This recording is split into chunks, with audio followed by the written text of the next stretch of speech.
Hi, everybody. Welcome to more Umineko. We're playing it. We're playing the good old sea cat game. And with me, oh, what's that? What? There is a bird cawing around.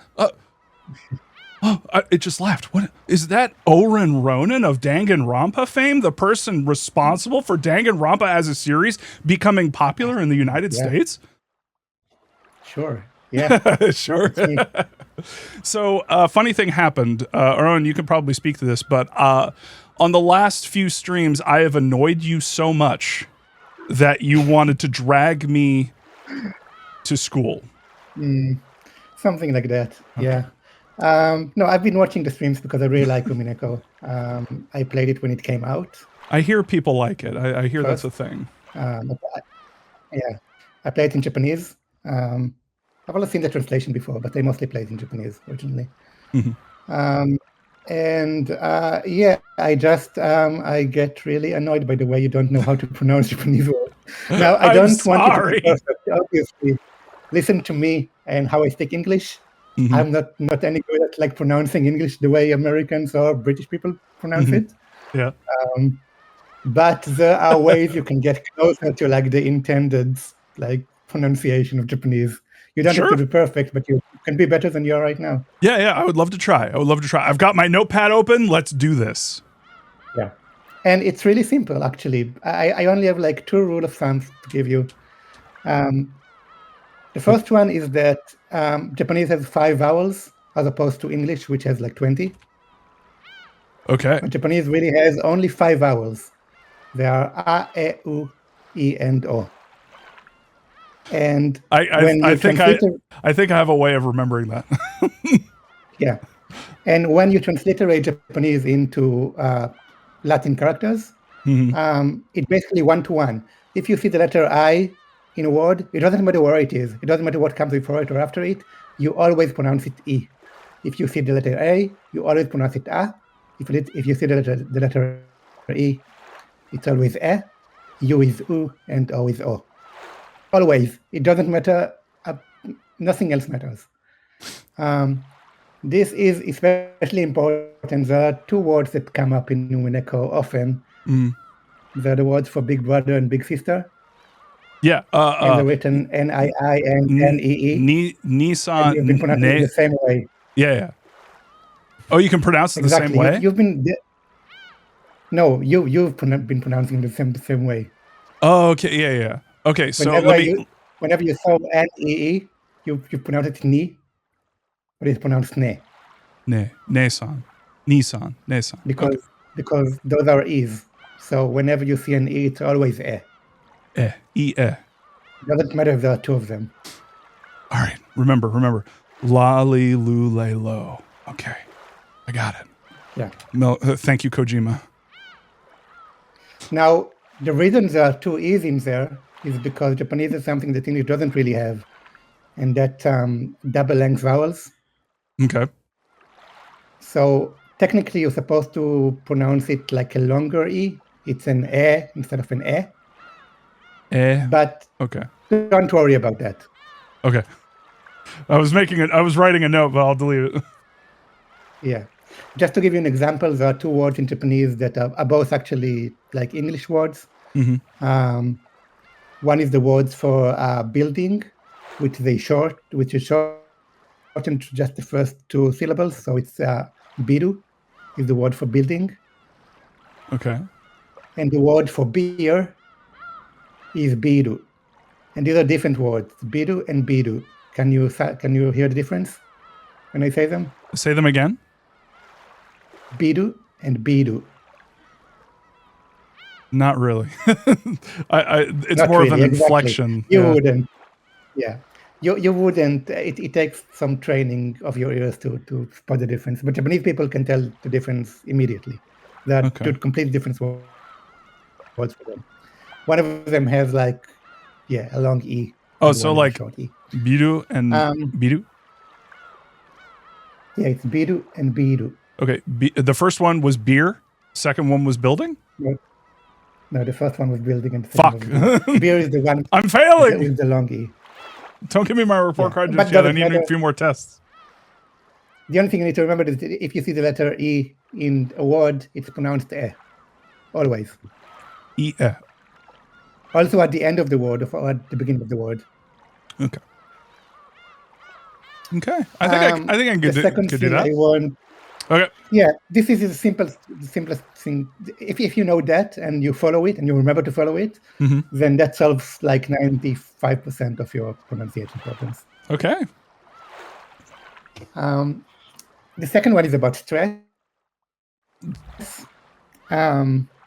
What was that? So about stress. Stress. How you Okay. stress the words. Okay. Yeah.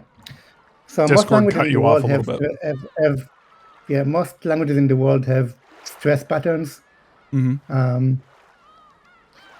Japanese doesn't really have stress patterns.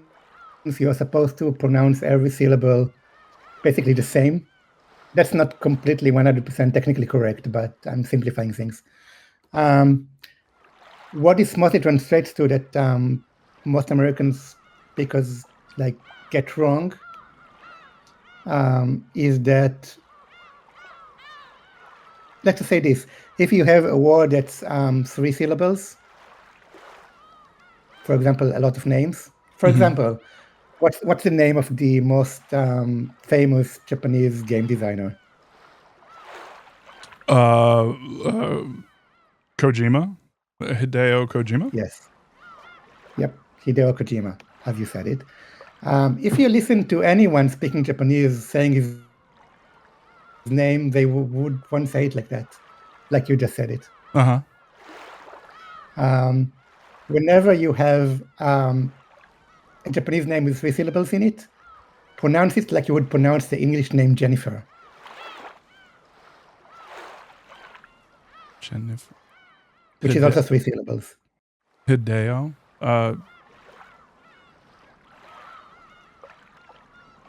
Okay. You want me to keep Kojima, not Kojima. Kojima. Okay, so you like stress the syllables? Yeah, it's not really stress, but if you translate it into American pronunciation, you would stress the first syllable and not the second one. Okay. So it's Kojima Hideo. It's not Hideo Kojima, it's Hideo Kojima. Hideo. And if you've ever heard anyone speaking Japanese say that name, that's how they say it. Okay. They don't say Kojima, they said Kojima. And this is universally true in any 3 syllable or even more. Always try to stress the first syllable. Yeah, sometimes I get messed up because of when he did that little joke in what was it, Metal Gear Solid? Was it 4 or was it? No, I think it was 1, where the video channel was changed to his name, so it was Hideo, and so I think Video Hideo, and so it's like, yeah, I get kind of messed up on that. But yeah, okay, so Hideo. I think also he's so used to it that he doesn't really care. Yeah, Japanese people in general, they won't really comment on it because they think that's like the American accent. That's how they do pronounce names. But I think you are perfectly capable of doing it the correct way. Sure. Especially with names. So why don't you? Why are you so... I'm American. I'm stupid. Like I said, you have the same pattern with American names, with Jennifer. You don't say Jennifer. You say Jennifer, right? Okay. So this is a pattern that exists in English. I guess I'm trying to detect, so why not apply it to... Okay, say it the correct way. Kojima. Kojima. I think I'm stressing the G instead of bit. Kojima. Yeah, Kojima. Like that? Yeah, like that. Okay. You usually say Kojima. The pregnant pause there was it's like, did I do it? Oh no. Did I fuck it up? Kojima. Okay. All right. Yeah. Okay, so don't stress the syllables. There's a lot. You shouldn't stress anything really, but it's really difficult to get around the concept of not stressing anything. Okay. So it's closer to stress the first one. Okay. I'm literally writing The notes. other thing I wanted to bring up here is names, because Umineko was really written for Japanese speakers. I don't think that he had any idea that it was even get translated at some point when he wrote that. He wrote it, and that I think there are some things about some details, especially in the beginning, that are very obvious to Japanese speakers, and I'm not sure are as obvious to anyone else. And one of them is the names. Now, they do, of course, bring it up that like a lot of the characters have like Western names, not Japanese names. Mm-hmm. Right, the entire family. So, the patriarch is Kinzo, which is a Japanese name, and then he named all of the children using Western names. So you have Klaus, which you haven't met yet, but he's Jessica's father, and then Rudolph and Eva and Rosa. Mm-hmm. Right? Yep. And those are really not Japanese names. They're really weird. Yeah, I noticed you said Eva. Because I was specifically told to say Ava. Is that incorrect? I mean, is the difference between Eva and Ava? Yeah. Is that?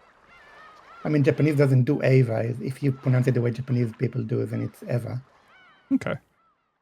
I guess I'm also kind of putting it out there for chat to be like, how is everybody else like kind of like pronouncing it? I just want to make sure that I'm not like completely off. But yeah. Yeah. And then that those people also named the children using foreign names, basically. So they went for George and Jessica and Butler, which is not a real name, and Maria, who got the Maria actually is Maria is actually a common name in Japanese too, so she got it easy. I'm not sure if you realize that, but that's like I think it's deliberate that her mother chose Maria because it's a foreign name, but it's also one that's actually used in Japanese. So it's like, yeah, that's actually giving me a little bit more context, because it's almost like there is some understanding of like maybe what her role would be, or how the kids are going to interface with society potentially. Like more, that to me says that like there's a more of a harmony between East and West. Like, and there's a deliberate trying to like bridging of the cultures. The funny things about the names, though, I mean, we don't really know why Kinzo chose to give Western names to his children. What is interesting, though, is that if you think about the timeline, this takes place in '86, right? The game. Yep.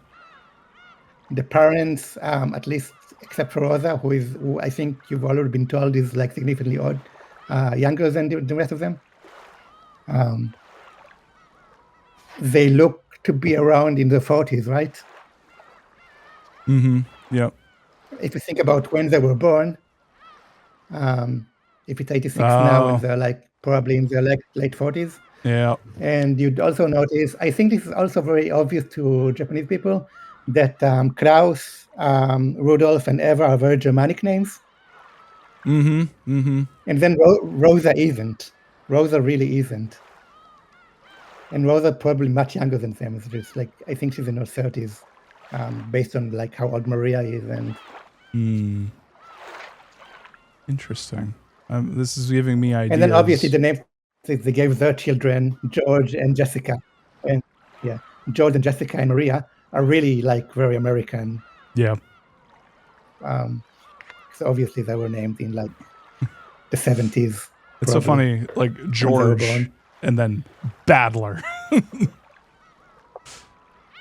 Yeah. Automon's aggressive tonight. Sorry, Chad. All right. Now, the interesting things about those names, though, is that they are they are Western names, but they're spelled with kanji characters.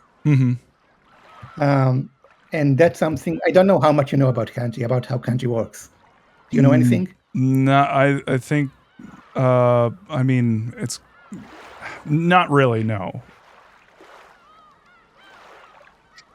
Yeah, so kanji is the writing system that Japan stole from China. So they're basically ideograms. Like every kanji has kind of a meaning. Kind of. I'm simplifying things a lot, but in Japanese, you basically need to know around 2,000 of them to be able to read modern Japanese. Mm. And in Japanese, every kanji, as I said, has a meaning, but it can have, there's no one way to read them. There's usually like at least 2 or 3 ways you can read them, and then you can also get creative. Gotcha. They're emojis. So that maybe very complicated emojis. So in modern Japan, there's this concept of kira names or shiny names. And other Like people who Pokemon? get creative with kanji use and give the names, the kids like weird names, like Pokemon, yeah.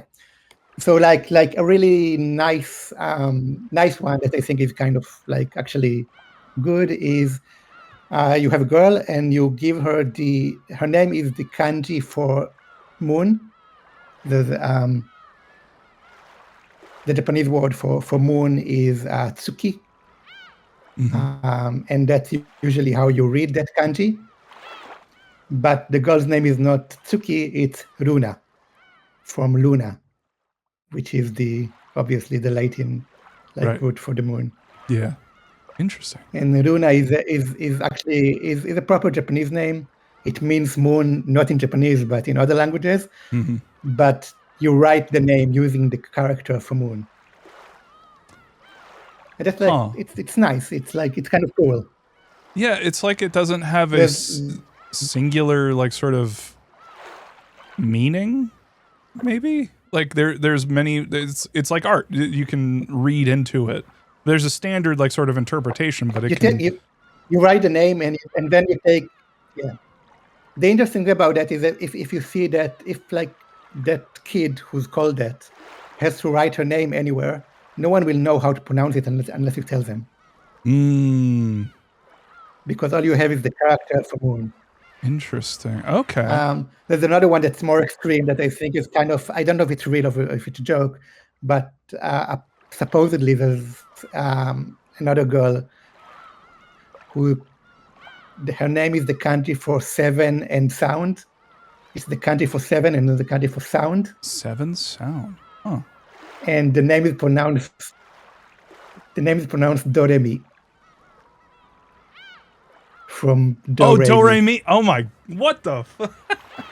That's cute. What the fuck? That's all right. Okay. And that's a plausible for a Japanese girl because like, mi is a regular suffix that you put on girls' names.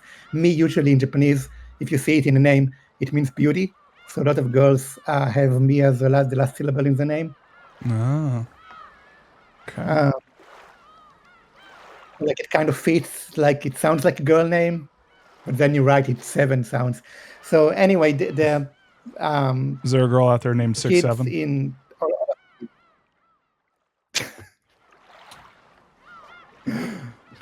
I have no idea. There's something very similar in Umineko, but who in Umineko has the kanji name 6'7"? Can we make that? Can we make that happen? I'm sorry. I am sorry. You'll get to it eventually. So the people in Umineko, they have kanji as the names, and the kanji are basically chosen for the sound. So they take a kanji that can be read Ru, and then Do, and then Ru, and then Shu, and then that's Rudolph. But that makes the names even stranger than it would otherwise, because Japanese also have a way to write foreign words without kanji, with a different set of characters. But that's not how those kids are named. So yeah, so the entire naming convention here is very, very weird. Japanese people will immediately get how weird it is.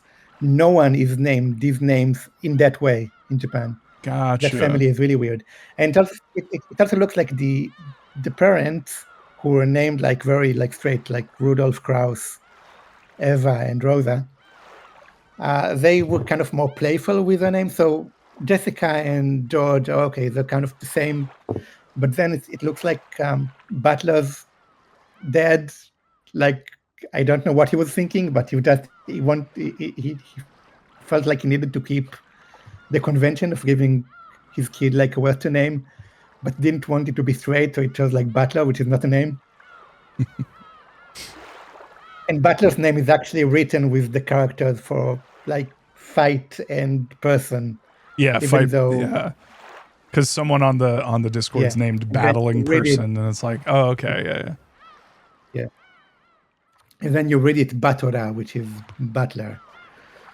And then Maria, Rosa just wanted to give her kid a regular name that wouldn't cause any confusion, because Maria is also a Japanese name. She's the most reasonable of them, I guess. She seems to be the most reasonable person in the game so far. I mean, yeah. Well, besides the kids, but yeah. Yeah, and Butler's dad does seem like he would be the kind of person who would name his kid like that. The last thing I want to touch on very briefly, because I know we should probably get to playing the game, is Sure. Some geography. So, do you know where this game takes place? The island itself is fictional, but they the island's fictional. So do you know what it is? I assumed it was. I mean, we took a plane there. I assumed, and yeah, they were talking about the what was it? The storm that's coming in. They said it was a typhoon, I think. So I'm assuming. Well, yeah, you tell me. Typhoons are common in Japan. Yeah, okay. We get typhoons here every year. That's. I was going to say that, but I didn't want to assume. But they did say it was in the Izu Islands. The Izu Peninsula is actually very close to Tokyo. Mm-hmm. It's just west of Tokyo. It's a peninsula, and off that peninsula there are a lot of large islands. Usually people say there are 7. The game even mentioned that. Yeah. That, I remember that. They're called the 7 islands of Izu. There are actually like 20, mm-hmm. but 7 main ones, 7 big ones, and then a lot of other like really small ones. I think like 9 of them are actually populated. And yeah, so they took a plane from basically somewhere close to Tokyo into Niijima, which is one of the larger islands. Mm-hmm. It has an airport. Butler mentioned that the airport is new. This is actually true. The game takes place in 86. That airport was built around 80. So they had to take a shuttle before that.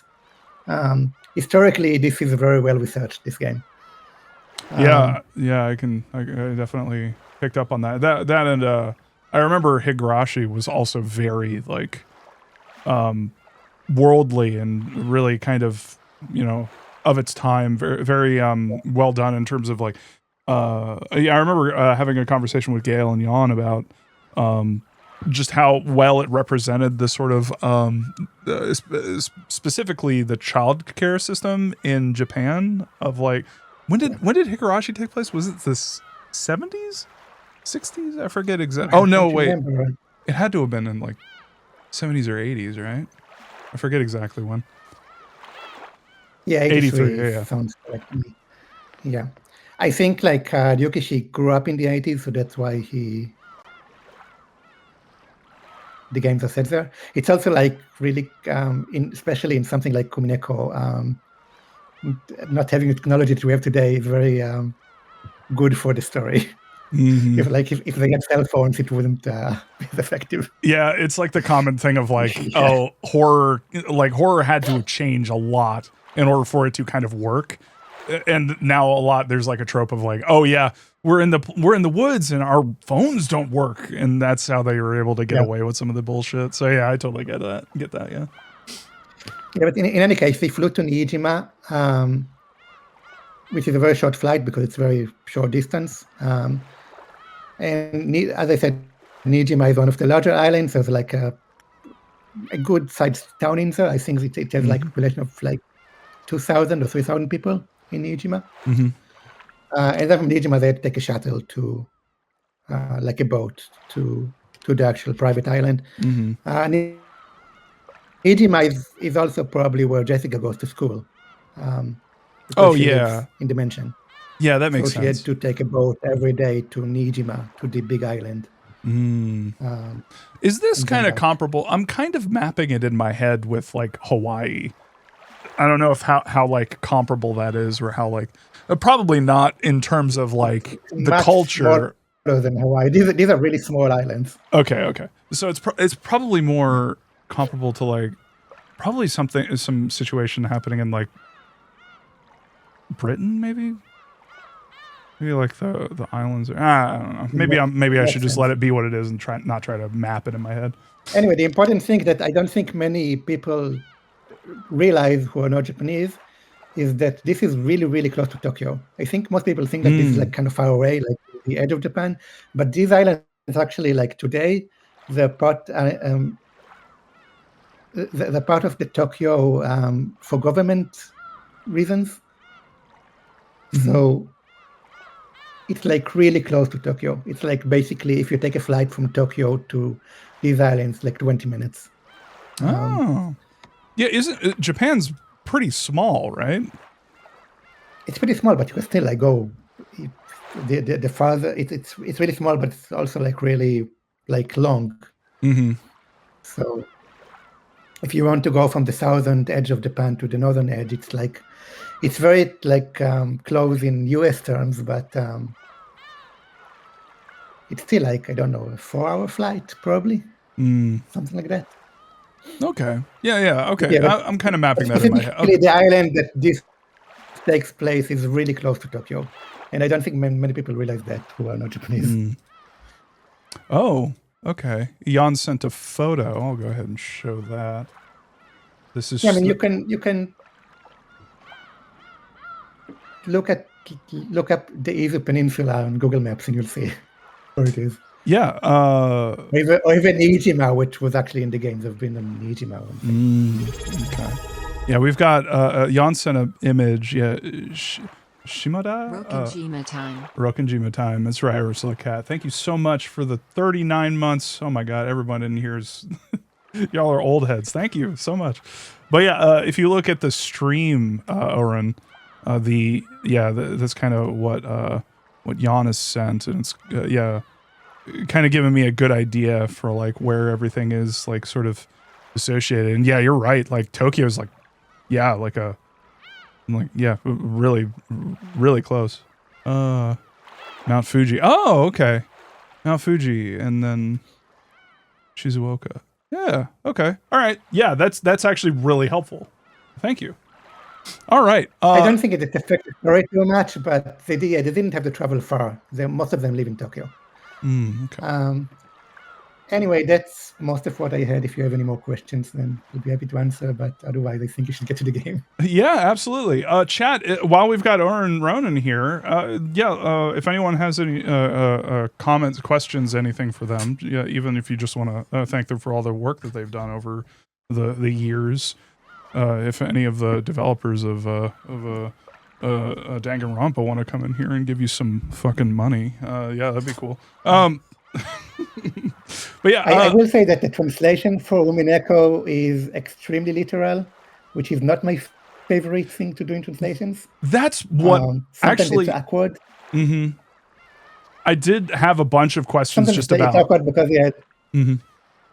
they take like Japanese like structures or like where you talk that you don't really do in English, and they basically translate it word for word. Which is not my favorite thing, but it is very accurate. It's a very accurate translation. Something doesn't read the best in English, I think. Yeah, that would probably be my question for you, and it's one that I ever since I learned like sort of how close the translator for Silent Hill 2 worked with the team to like kind of make that game happen. Translation is such an sort of reported like art form. There is so like Jeremy Blaustein did such amazing work on Silent Hill 2, but not only Silent Hill 2, but also Metal Gear Solid. And it's like, I have so many questions just in general about like probably to keep it simple and real quick. Yeah, we should get to the game, but how do you personally draw the line between literal translation and getting closer to like sort of the vibe?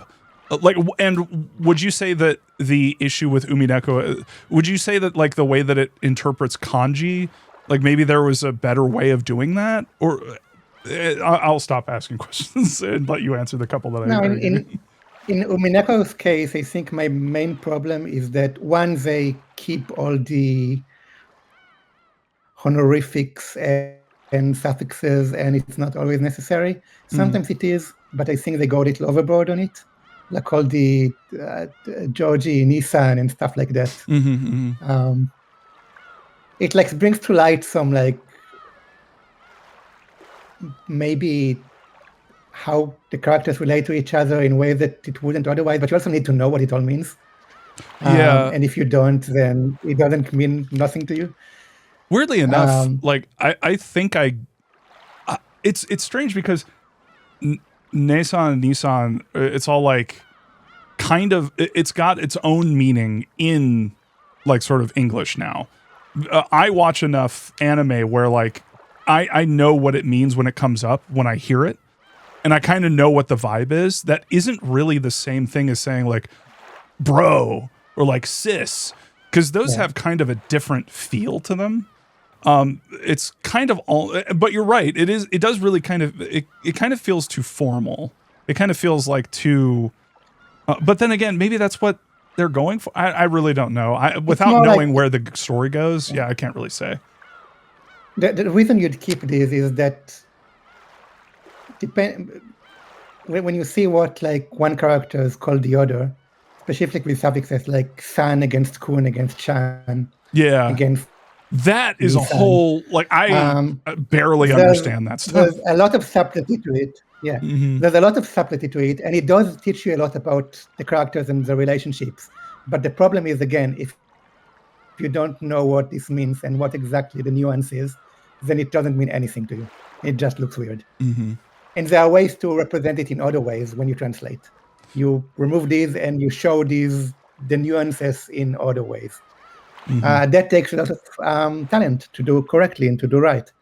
It's not easy. The easy solution is to keep Chan and Chan and maybe put a translation note to maybe explain. That's what I did in Danganronpa because I wasn't a good translator back then. So that I also kept the honorifics. I don't think I would if I translated now. But even more than that, my main problem with the Umineko translation is that every language has a way that they phrase things or like the way you say certain things. And Umineko is very little with those, even though in English you'd usually say the same thing in a different way, in different order. You'd put things in the front that you put in the back. And that's like, I think that's like the minimal thing you need to do in a good translation. You need to like be conscient of how it sounds if you read it out loud. And Umineko doesn't do the translation doesn't do that. And this translation is based on a fan translation, I believe. It was originally a fan translation and then became official. And there are reasons in Umineko why the translators really want to be precise. You didn't get to those yet. But there are reasons why you do want the translation to be very, very precise. But even so, I think they go overboard. And it's not horrible. I don't hate the translation. I just don't think it's an amazing translation. That's what I say. Serviceable. I did have a question real quick. This will be my last question, and then I'll ask a few questions from the chat, and then we'll go ahead and let you go. But my thing, I've thought about. I keep thinking about this. Like so Chan as a what would that be? Like a suffix or like an honorific? I don't think that's. What is that? Technically speaking. It's an honorific. All of those things are called honorific. Okay. So Chan, the way that it's used generally speaking, is that like if you're is that used for people that you like, and then or for people that you just like have feelings toward? It can. So the default way, I mean, the most natural way to use Chan is for little kids. So little girls and little boys, you put Chan on the names. Okay, because I've That doesn't seen it in matter a like who completely adopted different them. context. But then, yeah. Oh yeah, but after people grow up, like let's say after you call both boys and girls Chan Okay. until they're like probably like 9 or 10, and then after that, girls usually you keep the Chan if you're any kind of like close relationship with them. Okay. So if you're a classmate with a girl, even up to like high school, you keep the you usually call them with Chan. Okay. Later in life, yeah, sometimes it's used when like couples call Chan each other, but usually for adults, plus it really depends. Some women keep it like because the way they act or they look, people call them Chan even later in life. As I said, there's a lot of nuance to it. A lot of nuance to it. Yeah. You can't really explain it like quickly, and that's why it's very easy to put it in translations, but it doesn't like you have to know something about it to get something out of it at all, and then you still won't get the full nuance unless you've basically lived in Japan for a long time and you know exactly all of the nuances. Yeah, it sounds like to me that it's probably similar to like some of the more uncommon like sort of nicknames where there's like some sort of if you were to read into it like without any knowledge of the relationship, it would be like, oh, this is flawed. Like I don't know their relationship, so I just can't read anything into it because if I map my go ahead. It's used a lot for like narrative shortcuts in Japanese because if a character calls the other character with a certain honorific, then that means something. That implies something. That in English, if you translate it, you'd probably have to add something to it. You have to like put something else in there to imply the same relationship. Okay. All right. Greycart asks, question for Mr. Guest Person. Their name is Orenronen. Come on now. What's your favorite? What is this? Eroge slash PC Game Shop. I don't know what that. Eroge. Eroge. Eroge. It's eroge because you don't know what eroge is? No, I've never heard that. It's what someone just said. It's erotic. Ero from erotic and ge from game. Thanks, Greycart. Thank you. Embarrassing me. God damn it, my chat. Well, you can choose to answer the question or not. It's up to you.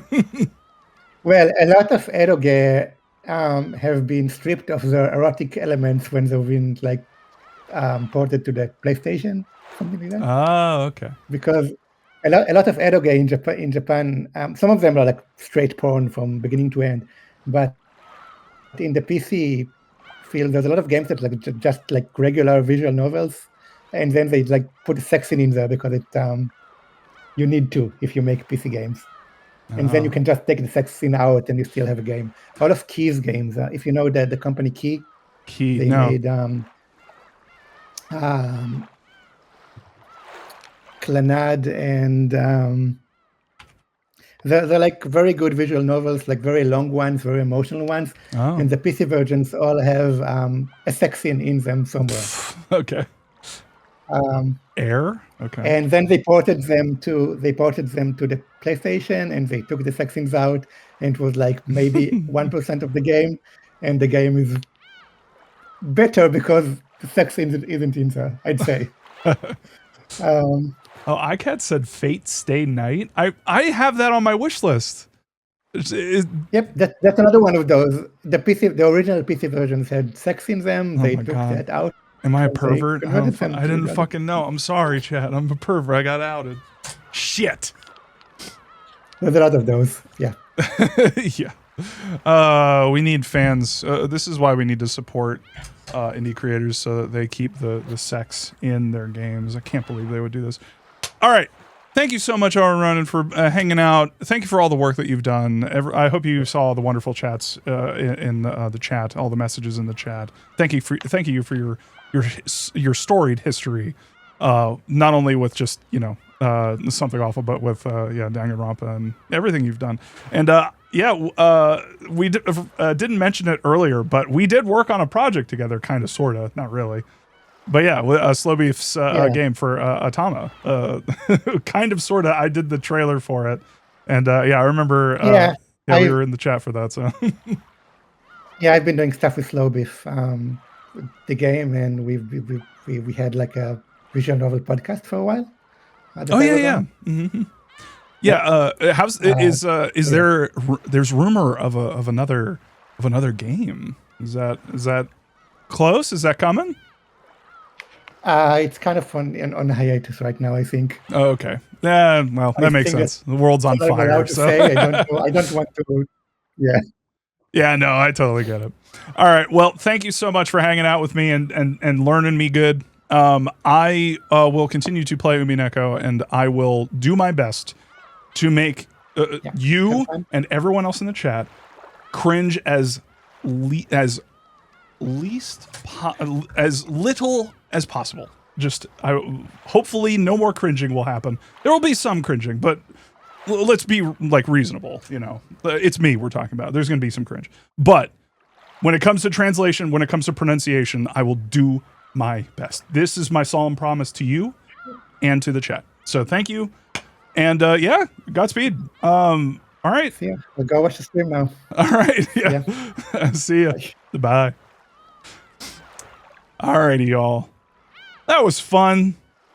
I like talking. Watch me immediately forget everything that happened.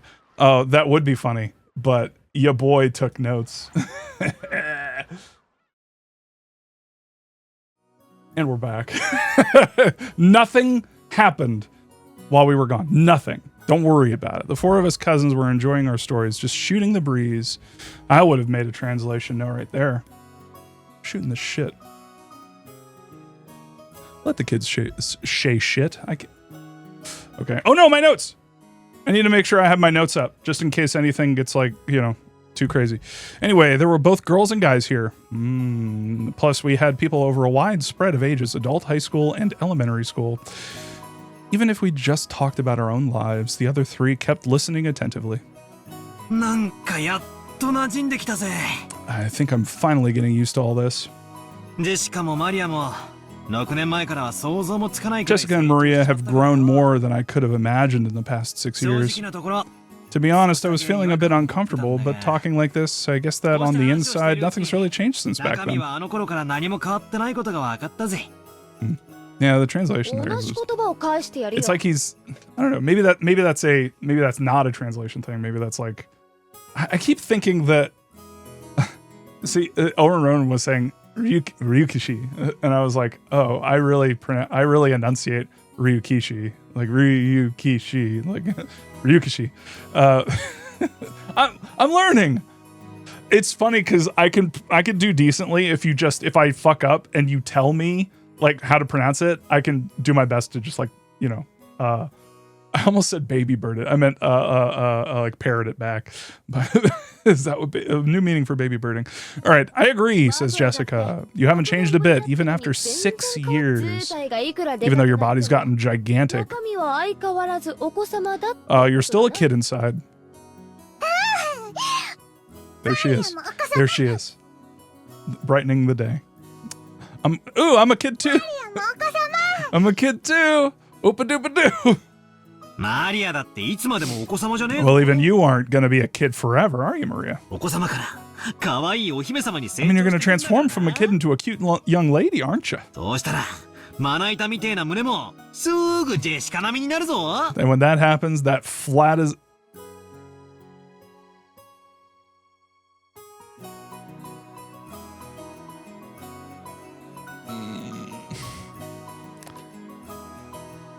Do I have to read it?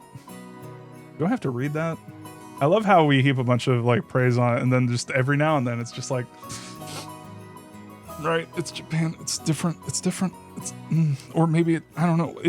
I don't know. I don't understand. I hate battle.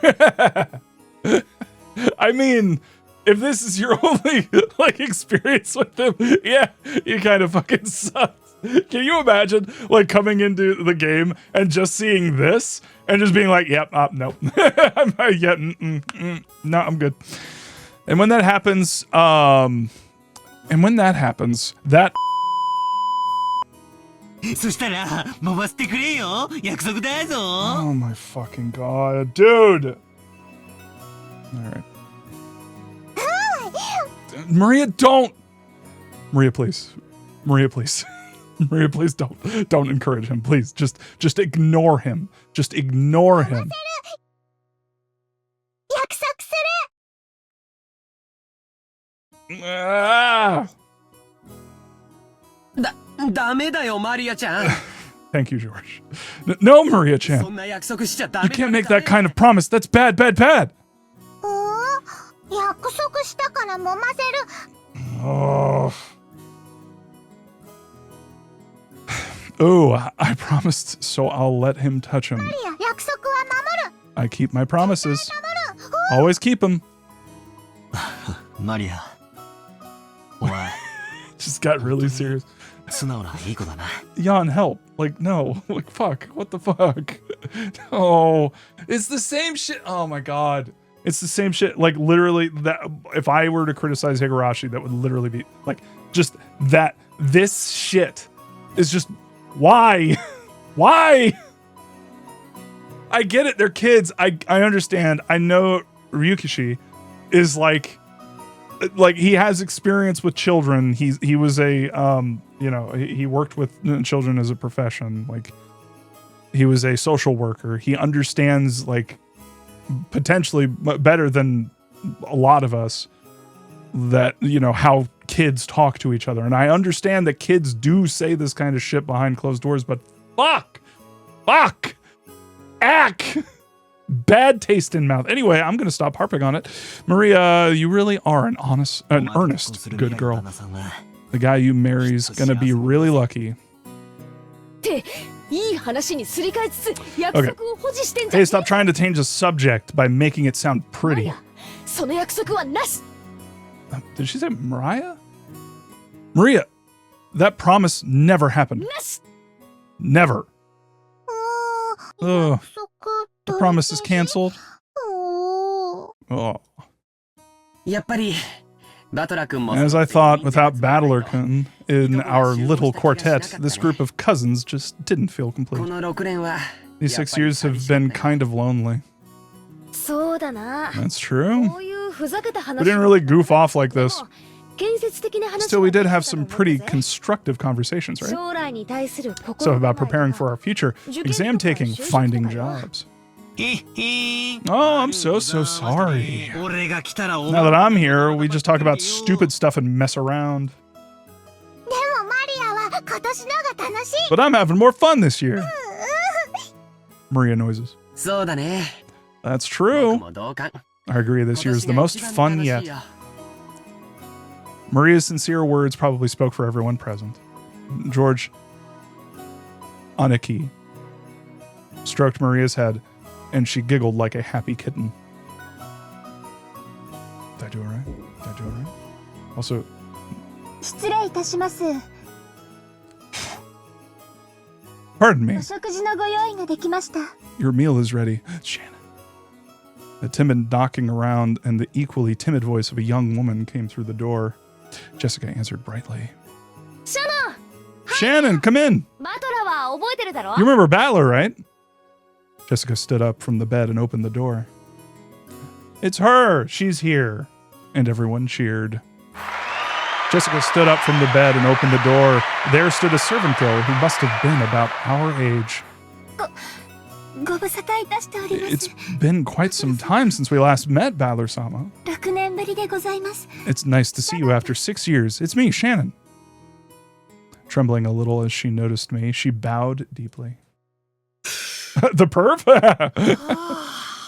Ah, ジェシカにも驚かされた。 Jessica had me surprised, but look at you, Shannon Chan. あんたもすっ Chan. かり美人になったじゃねえのよ。 Okay, so Chan, okay, I get it. Yeah, I'm learning. You've turned into a total beauty too, haven't you? And she's もったいないお言葉。強 you're 烈に存 too じ kind. しかしよ。 Still, the food on this island must be really nutritional, huh? 何を食ってどこ What are you eating and how are you training そんなにでっかいお胸になるんだか。 to get your boobs that big? ジェシカとどっちがでけえか。 Guess I'll have to feel him a bit. Jesus fucking Christ. Can someone kill this man? I guess I'll have to feel him a bit and see whether yours or Jessica's are bigger, okay? With both hands poised and saliva dribbling from my mouth, I closed in. Okay, all right. That's very, okay, all right, okay. For the sake of justice and my personal honor, I'd like to point out that I don't suffer from some strange disease that makes my lymph nodes itch until I scratch my neck open, and which can only be prevented by fondling breasts.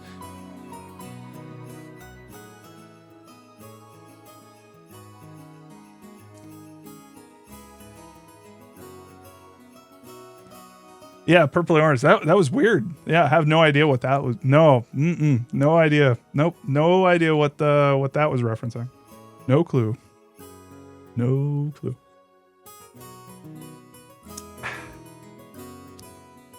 This is just a battler-style method of communication. Battler-style harassment. Is this the battle? Is this the battle he's fighting? He became sentient. If I slowly close in on her like this, odds are 9 out of 10 that I get slapped or clobbered, right? So I can use this battler some original technique to spark a gag like that and break the ice. We need to teach you better social skills, battler. Well, it also means I really do get to touch them on 1 in 10 chance, though, right? And we're just going with that. Like that ever happened. At that point, my hands were less than a centimeter away from Shannon Chan's boobs, but the counterstrike had yet to come. She blushed and lowered her head in embarrassment when she realized what was going on, but she just stood there with both hands politely joined in front of her, not even trying to resist her cup. Hey, I wasn't planning on this. Please hit me right now or I'm seriously gonna... Shannon. Or Jessica. Yeah. Which is why I was glad that Jessica chose that time to drive her elbow into the back of my head.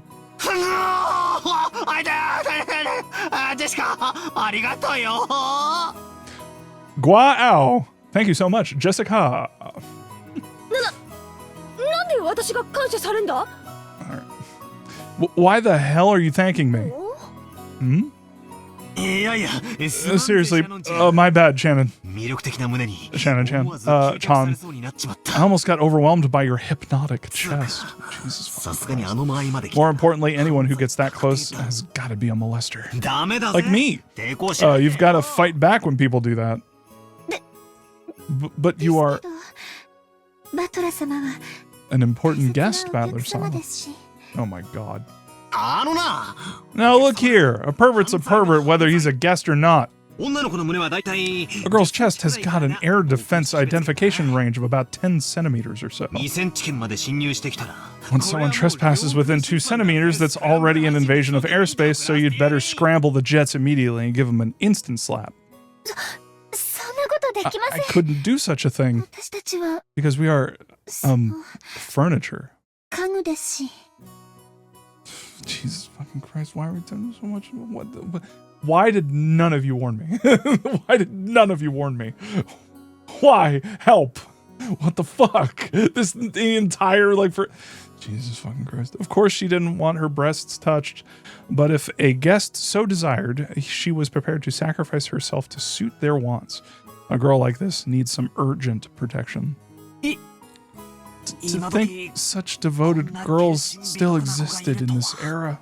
軽いめまいすら It's 覚 enough え to る make a man dizzy. でもダメだ。 But no, ダメなんだ。 no! 俺がいやらしい顔で I'm coming at you with a perverted face again. 倒す。 Knock me down! いや、エッチ。 Look out, pervert on the loose. そういうお約束じゃ This gag can't end until you deliver the punchline, so slap me! Please! バチン。 Hit me! I cannot fulfill your request ですから。 because I'm で furniture. も But 命令ならお聞 If it were an order, I'd obey you, それが務めですか because that is my duty. Then I'll make it an order. 次からバトラ The next time Balor-kun tries to touch your breasts, counterattack with a slap. いいね Got it? Yes. 仰せつかりました As you wish. 以後そのよう From に now on, this is what I'll do. Oh, okay. バトラ様 I just remembered George. And, yeah. Please understand, Balor-sama. Chan announced this while bowing elegantly to me. Her expression was radiant.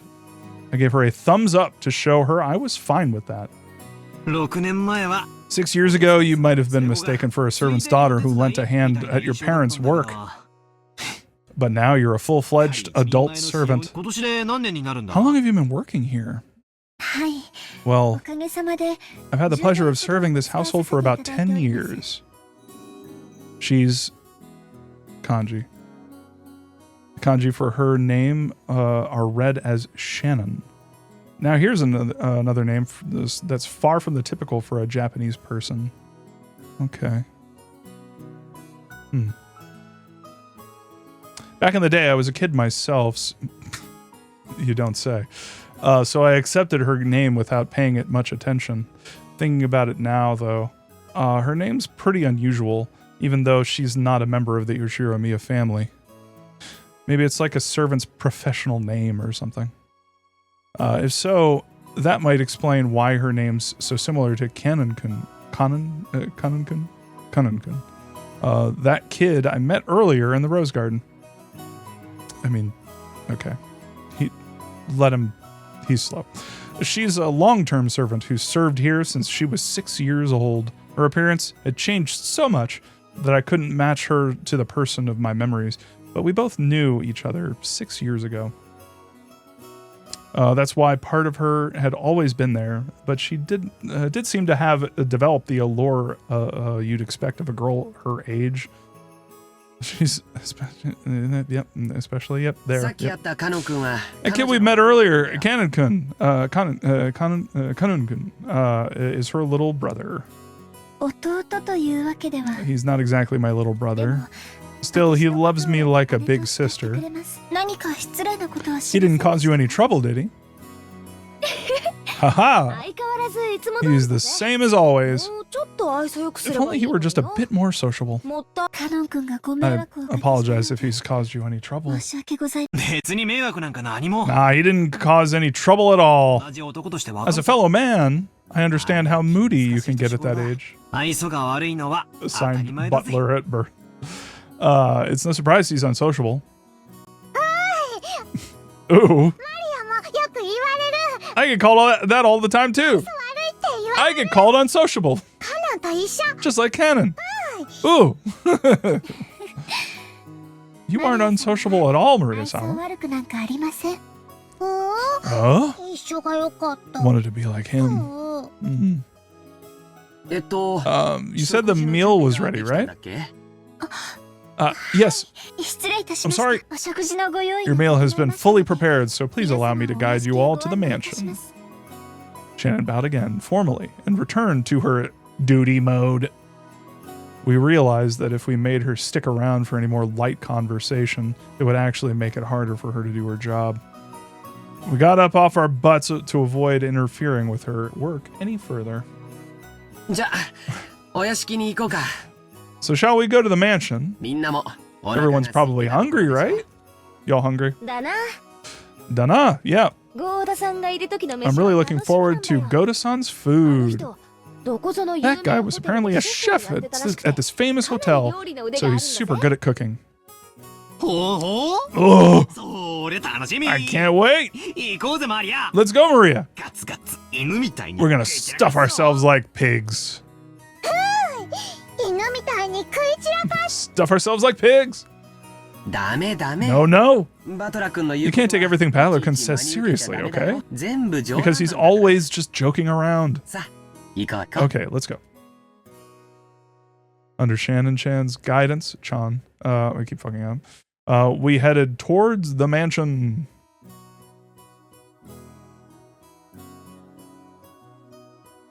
Through the rose garden.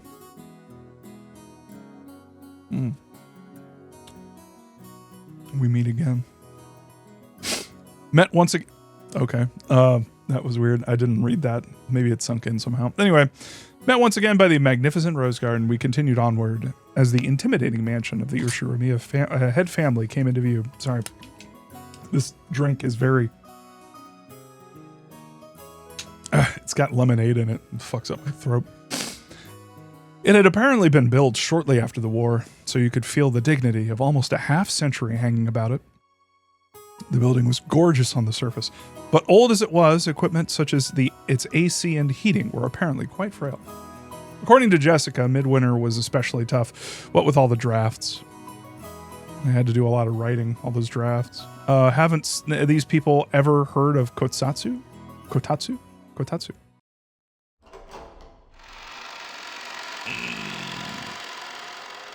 Oh, okay. Hello. As we entered the entrance hall, an aged servant greeted us. Now him, I remembered. Genji-san, who had been working here longer than anyone, filled the role of head servant. Butler-sama, Butler-sama, it has been quite some time since we last met. As our eyes met, he greeted me with a calm, composed voice. Genji usual. God damn it. God fucking damn it. You just unlocked me. I can't. Okay. Thank you. God fucking damn it. Oh my god. Alright, his bow wasn't as graceful or refined as Gota's, but despite its simplicity, it communicated his feelings very well. Genji-san. Genji-san. It really has been a while. You look well. Thank you. I have been quite well. And Butler-sama, you have become a splendid young man. I can tell you don't touch breasts. You are beginning to resemble the master in his youth. Oh, I look like grandfather. Guess that means grandfather was pretty popular with the ladies when he was young.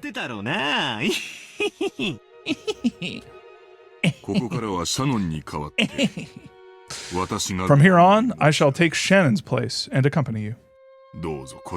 Please come this way. Shannon bowed deeply and watched us leave. After that, we headed towards the dining room under Genji-san's guidance.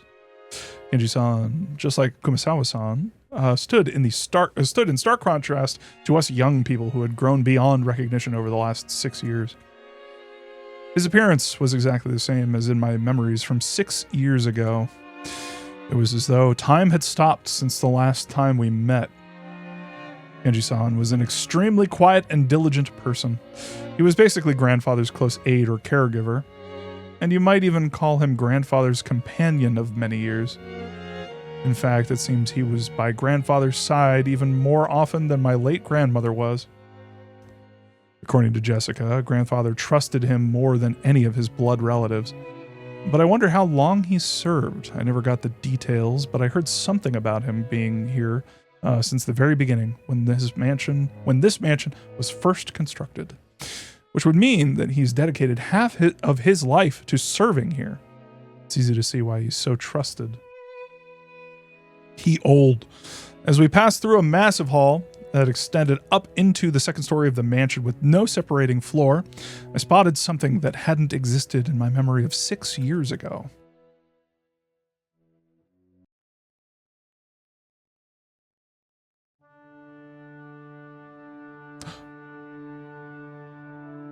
I think I know who it is. Beatrice! Oh my fucking god. Oh my fucking god, it's her. Oh my fucking god. It's Umineko. It's her.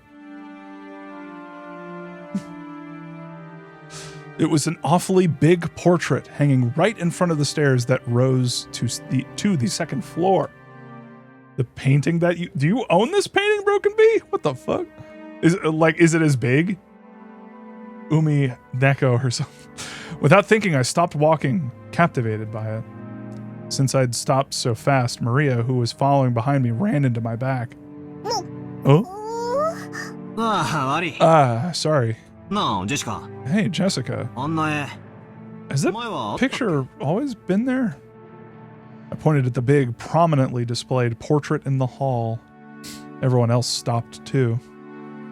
ああ、そ Oh, っか。 right. バトラが来てた。 When you last came here, that hadn't been hung yet, had it? いつからだったかな。 When was it again? 確か Well, 僕の記憶 if が my 正 memory しけれ doesn't ば fail me, it was put on display sometime around the year before last. さようでございます。 You are correct, sir. 一昨年の In April of the year before last, the master put it on display here, having previously ordered a painter to あ create そ it. こに展示なされたの。あのじいさまがね。 Grandfather did that? わざわざ描かせて。 So he paid to have it painted just for him, huh? The portrait suited this Western mansion, and that woman in the elegant dress gave off a sense of refinement.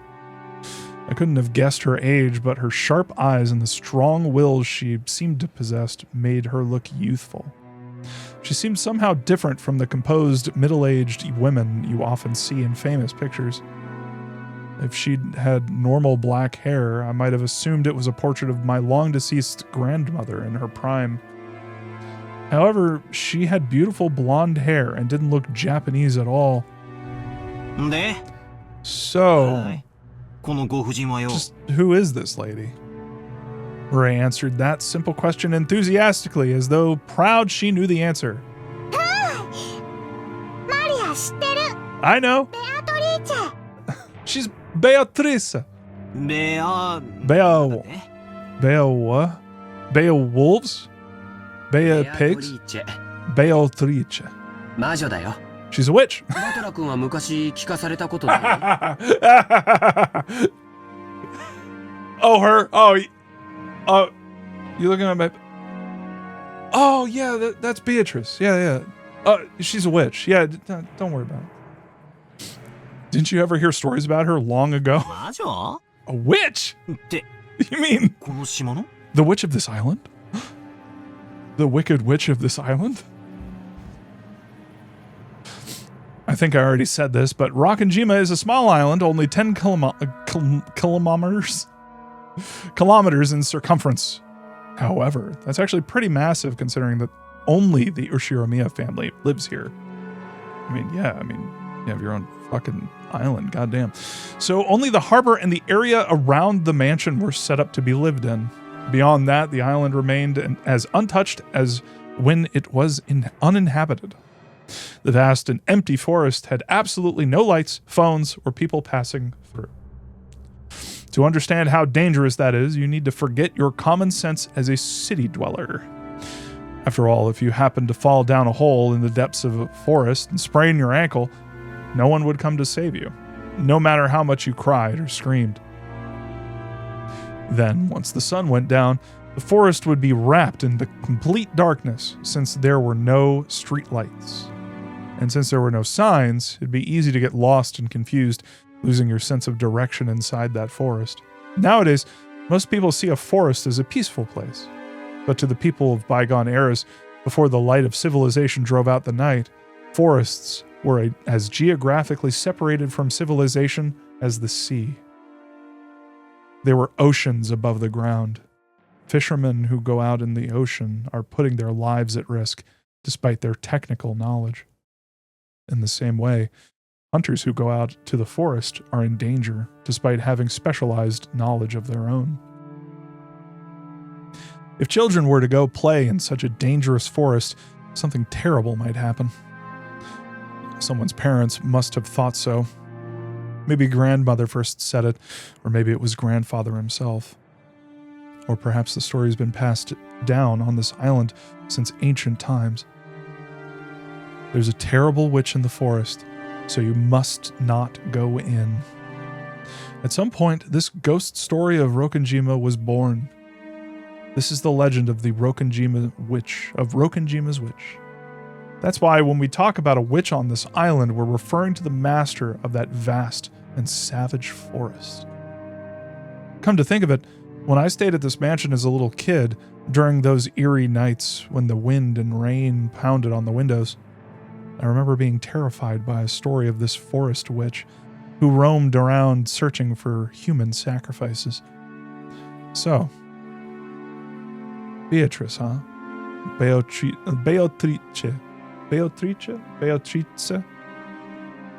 When Aniki mentioned it, I searched my memory and was sure I recalled hearing a name like that when I was little, eyeing chat to see if I did it right. Did I do it right? なるほどな。しかし、 Not a hold on. あの魔女伝説の魔女に The ベ Italian. アトリーチェなんておしゃれな名前がついてたとは、とんと忘れてたぜ。 Okay. Still, I totally forgot that witch in the legend had an elegant name like Beatrice. Beatrice. Just say Beatrice. All right. 孫たちが信じないもんだ I just don't want anyone to like cringe or anything. I'll do my best with when it's like Japanese, but yeah. So did grandfather go out of his way to have a portrait made just because we grandchildren didn't believe the story? じいさまの妄想の中の魔女 She's the witch from grandfather's delusions. Ever since he had this picture hanged, he's been having a harder and harder time telling the difference between truth and fantasy. 私たちにとっては想像 To us, she's just a witch that exists in grandfather's mind. But to him, she's a being that exists on this island. だ Exists. から Says he had the painting made because the rest of us would be incapable of understanding otherwise. って言うんだけど気持ち悪いったらありゃしない The whole thing's creepy as hell. お嬢様、 Milady, 親方様にと this portrait is precious to the master. 画です。親方様の前で I beg of you, do not say such things in front of ござい him. ませんよ。分かってるぜ I know. 頼まれても言わ Even ね if you don't tell me, I'd never do something like that. Jessica glanced at the portrait with an irritated gaze before turning away. 行こうよ。 Let's go. 食堂に。 We're making everyone wait in the dining room. Ooh! お腹すいた I'm hungry. Hey, Maria. Just get straight to the point. Only a small portion of this island was controlled by the Ushiromiya family. All the lawless remainder was the domain of the witch, Beatrice. You might even call her the true ruler of Rokunjima. I felt a faint revival of that unsettling sense of misfortune, which I'd felt when I learned of the tutelary god's shrine. Tutelary god's shrine being struck by lightning. And I remember that Kumasawa-san tried to tell an ominous story about Rokunjima before Jessica stopped her. We're really in it now. Hell yeah, Twergu. I don't know what she was planning to tell us about this island. But I do know one thing. It isn't the Ushiromiya family that rules Rokunjima. It's the witch, Beatrice. That's right. After all, this is the witch's island. Battler! 遅い Oh, you're slow! When I looked around, everyone was already heading towards the dining room. I hurriedly chased after them.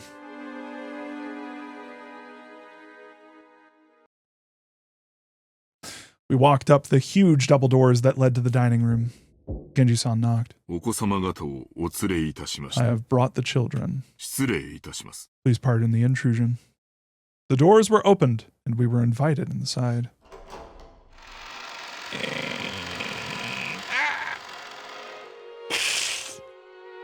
The dining room, which looked exactly like you'd imagine a rich person's dining room to be, had a super long table that was obviously positioned with no purpose other than to make the guests conscious of their rank. Our parents were already sitting in accordance with that ordering.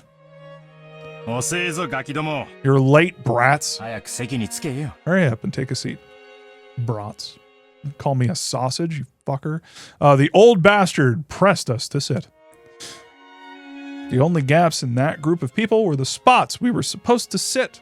The only gaps in that group of people, which only made us feel our tardiness all the more. The seat at the head of the table, called the incipient's chair, was for the most highly ranked, reserved for grandfather. It was still empty. He probably wanted to show up last for dramatic effect.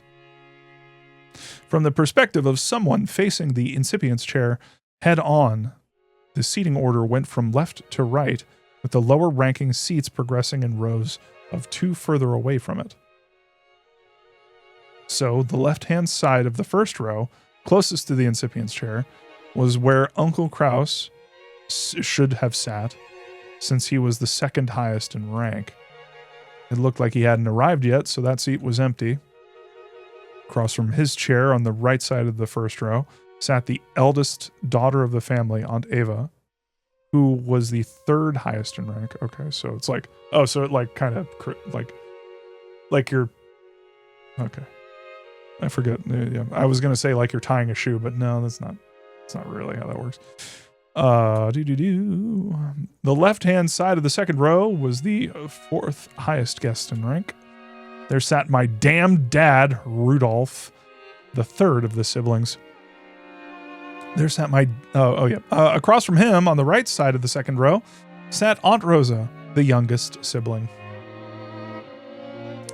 At this point, you might expect their husbands and wives to come next.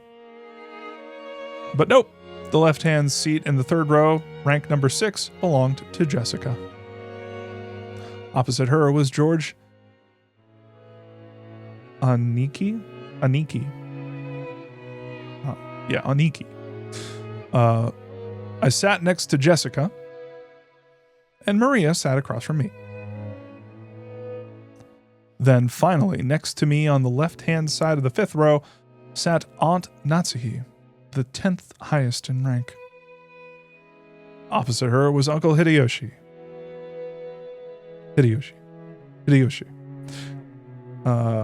Next to Aunt Natsuhi, in the 6th row, and the final seat on the left-hand side, sat Kyrie-san. The seat opposite to Kyrie-san was empty, even though silverware had been set there and everything. According to this ranking system, that spot was where Aunt Rosa's husband should be sitting. Even though he wasn't supposed to be coming, his place was made up. Aunt Rosa, hold on. Aunt Rosa? Oh, right. Yeah, okay. I think I remember. Yeah, who the fuck? All right, let's read. Servant Genji, the leader of the servants who work for the Ushiromiya family. He has served Kinzo longer than any other and is the person most trusted by the old man. Since he serves Kinzo directly, Kraus and Natsuhi think of him as being a spy for Kinzo.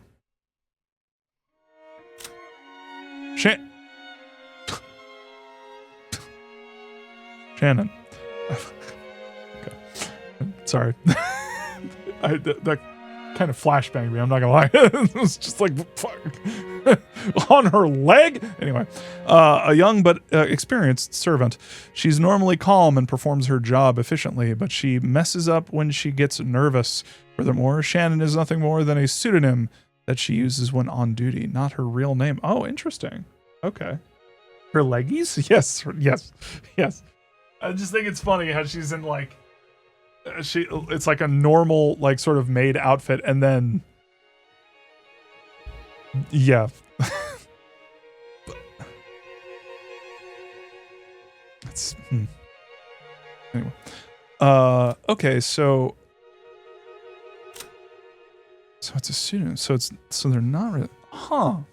That's a weird dynamic then.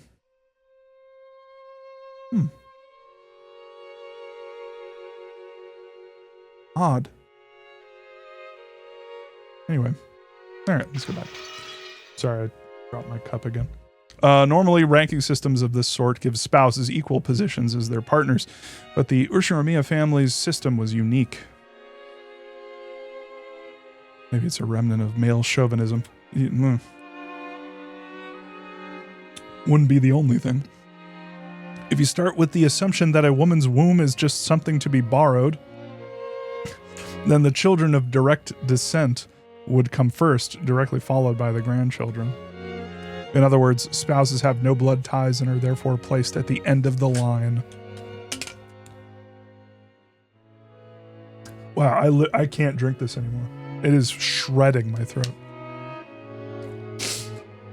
It's terrible, but by this system, my grandmother would be ranked even lower than me if she were still alive. In their youth, they obey their father. After they get married, their husband. After aging, their children. There's the old saying, women have no home in any realm.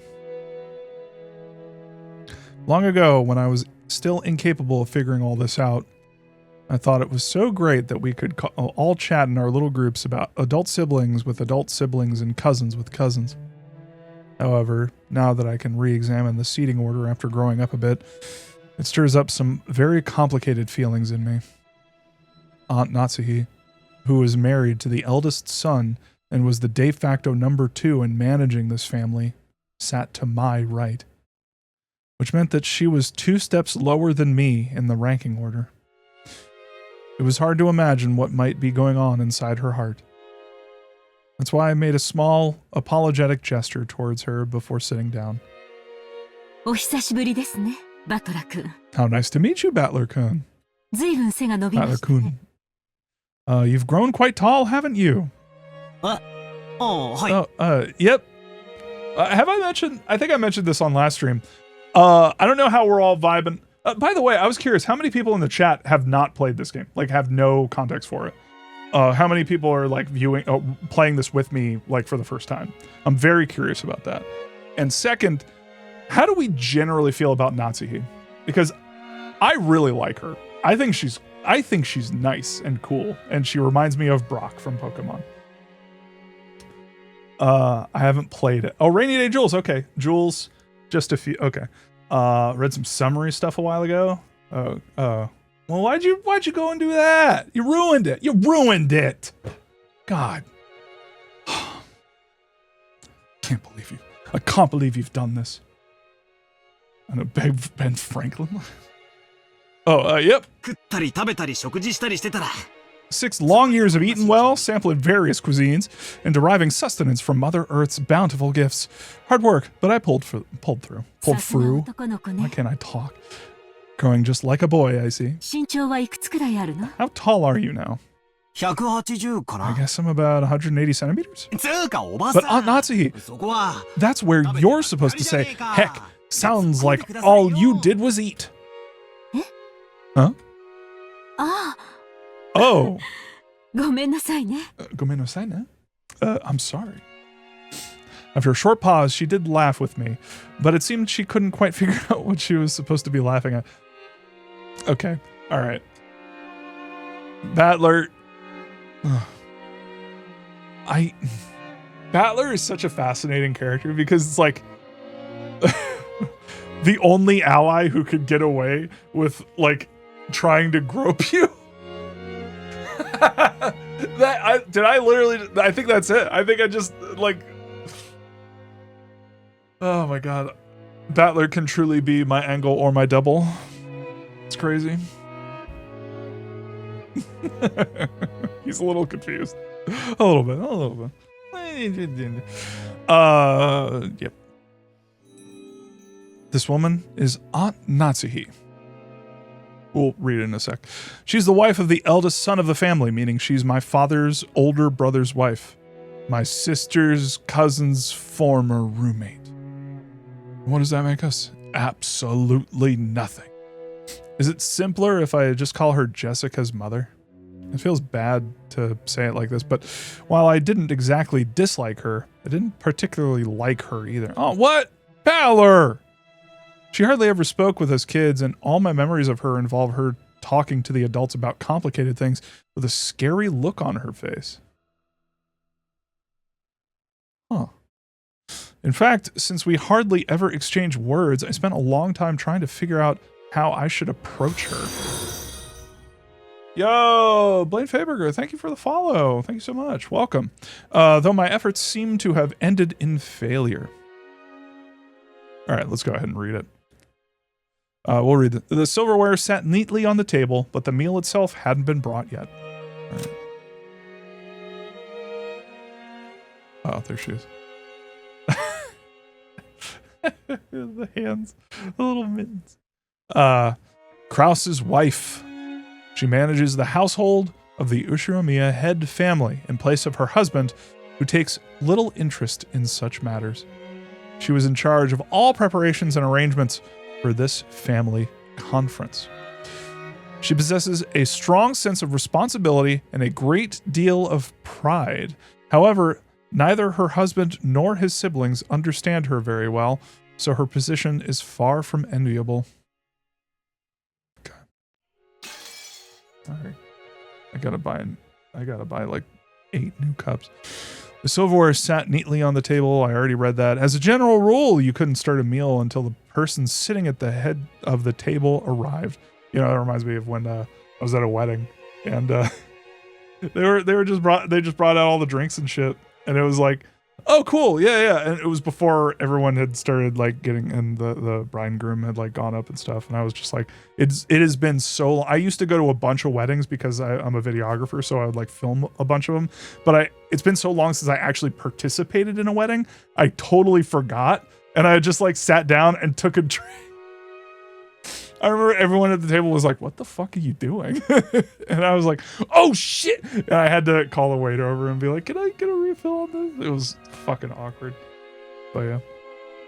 First time chatter, Tom Telex. Ununited by swollen hands, everyone has been stung by bees. All right. So as long as grandfather didn't come, lunch would be put on hold indefinitely. Tetrion claims not to be a photographer, casually drops being a videographer as if you are not simply taking hundreds of photos a second. Yes, it's true. It's really unfortunate. I could go on and on about it, but I won't.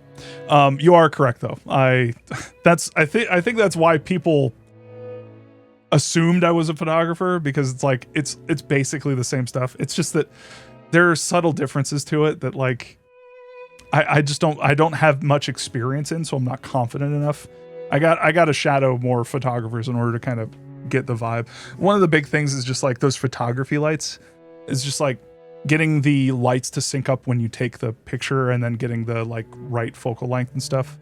It's just it's different enough to throw you for a loop if you it's like if you have enough knowledge to be dangerous, I guess, is probably the closest thing I would say with like, sorry, dropped a string guitar, or string, whatever. Anyway, I'm going to shut up now. Not even the appetizers will arrive. Simply put, the silence in this room was caused by our parents enduring their hunger while they waited for grandfather to arrive. However, the grandfather from my memories would always show up on time to meals like this. He was the kind of person who would never be so late that it kept everyone waiting, especially after the entire group had arrived. Grandfather's pretty late. As far as I can remember, he was always strict about time. Well, that might have been true 6 years ago, but it hasn't been that way lately. In fact, he's off in his own little world so often that he doesn't even show up at family meals. Still, I figured he'd at least come down today. Then again, I feel a lot more relaxed and happy without him. Jessica! When her mother scolded her, Jessica stuck out her tongue and looked away. No way around it. Might as well wait until our host arrives. When I glanced at the clock, I saw that it was almost 12:20. Jessica.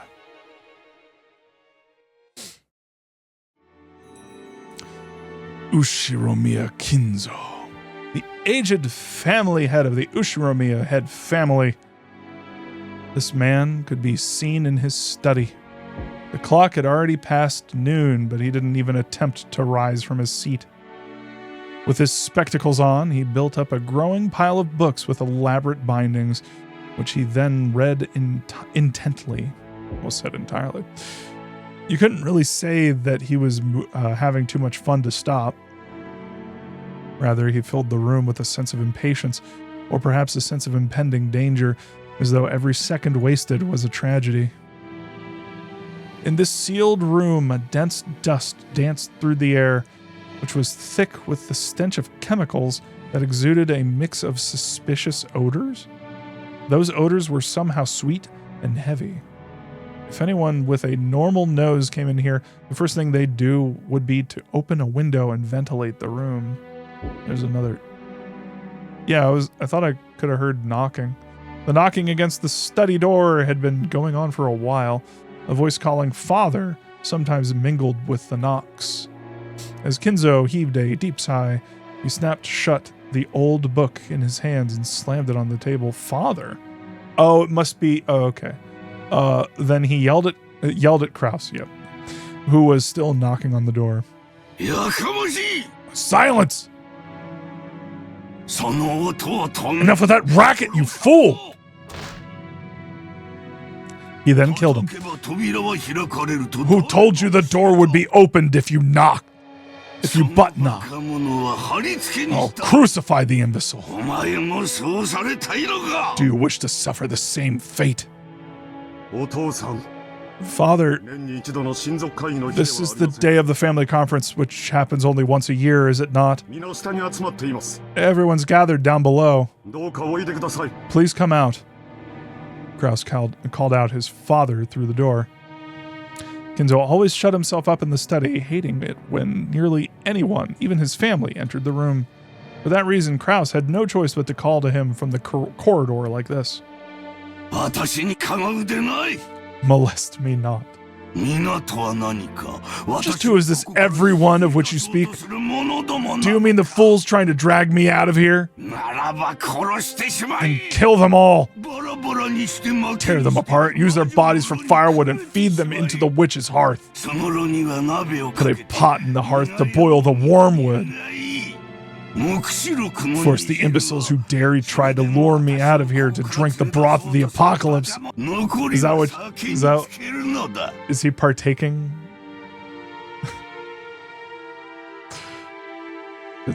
Already, like, okay, so he's in this place, he's kind of hotboxing whatever fucking chemicals he's got going on here. Okay, that's funny. Also, Automod, we gotta talk. Like, this is ridiculous. I turned you on to catch bad things, and you're just catching everything. Well, out of context, I can understand that. But anyway, "I will soak their dregs in liquor.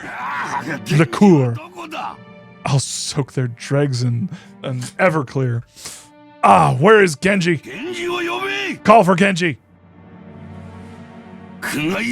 Have my demonic absinthe prepared." Bro, what is going on? "The whispering of the green fairy reaches me no longer." Okay, alright, yep, he's fucked up. Where's Genji? Bring him here! On the other side of the door, Kraus, Nanjo, and Genji kept waiting for the master of the house, who stubbornly refused to come out. Okay, that's not who I thought that was. Looks like he hates me to the core. My voice doesn't reach him anymore. It's probably more like, doesn't reach him anymore. No. I don't know. Kraus shrugged as though saying, it's no use, and smiled bitterly. From the beginning, he hadn't really expected his father to respond to his calls. However, since it was the duty of the eldest son, he had tried as a formality. "Kinzo-san, your sons, daughters, and grandchildren have come to see you, have they not? Could you just let them see your face, if only for a short while?" "Shut up! Be silent!" He smashed his hand in the drawer. "You dare admonish me, Nanjo? I wouldn't tell anyone to get you. I never told anyone to get you. I told them to get Genji. Now call for him immediately.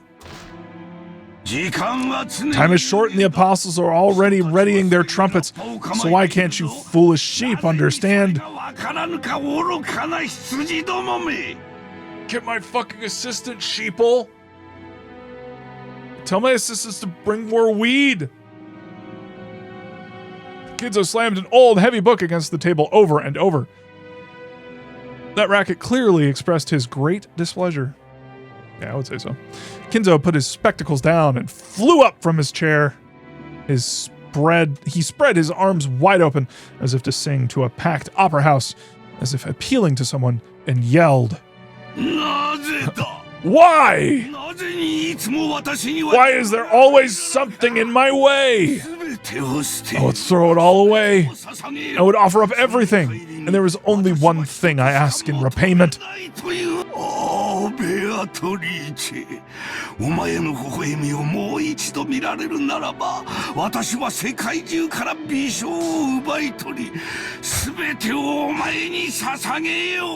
I'm gonna let him go. Let Grandpa go off. Oh, Beatrice, if I could see your smile but one more time, I would plunder the smiles of the earth and offer them all up to you. Oh! Commanders of the legions of locusts, reap the smiles of the earth.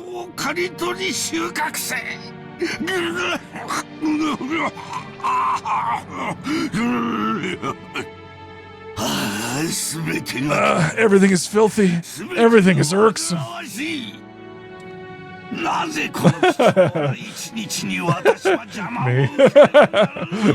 Why must I suffer this impediment? Why must I suffer this impediment on this most precious of days?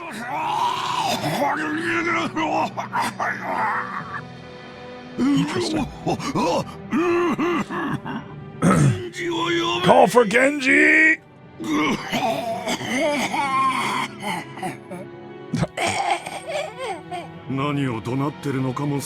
I have no idea what he's yelling about.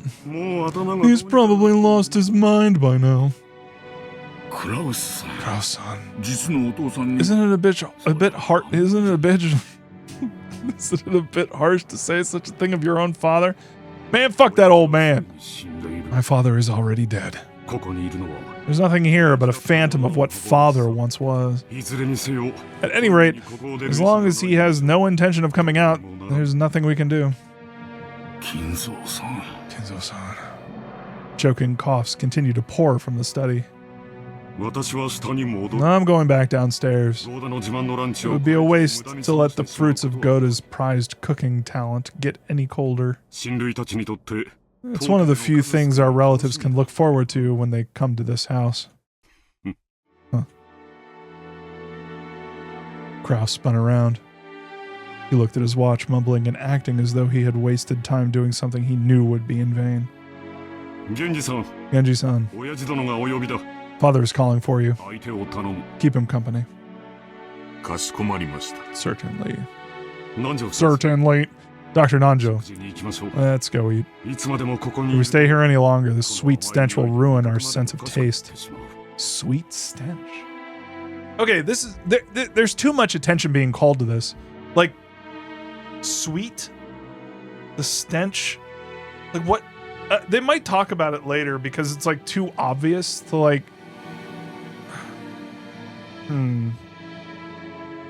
The coughing makes me think, like... I don't know, man. If I were hearing this, I wouldn't... Is it weird? I wouldn't be eating any... Let's just say I wouldn't be eating here. I would have brought my own food. With the talk of poison earlier, and the coughing, and now he's talking about, like, oh, I just want to see her, and, like, the smell, and it's like, bruh. It weed, some black femme. It weed, aka ergot. It like some fucked up shit. Like some fucking... Man. He got high on something, and he had some kind of bad fucking trip. This motherfucker's over here doing ayahuasca and, like, fucking trying to dope everyone else. He's like, oh yeah, hell yeah, yeah, whatever.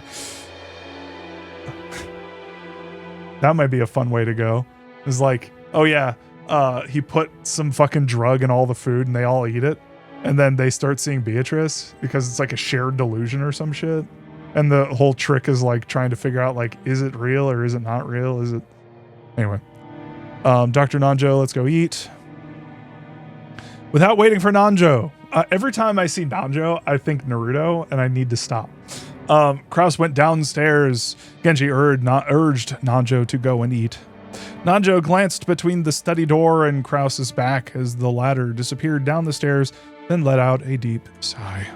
Sorry, Genji-san. But please allow me to leave this in your hands. Yes. Please leave it to me. Do what you can to avoid giving him alcohol. That's a habit that's far too difficult to break. Is Genji not here yet? Oh, I didn't realize. I forgot about the alcohol thing and how Genji was like a fucking enabler.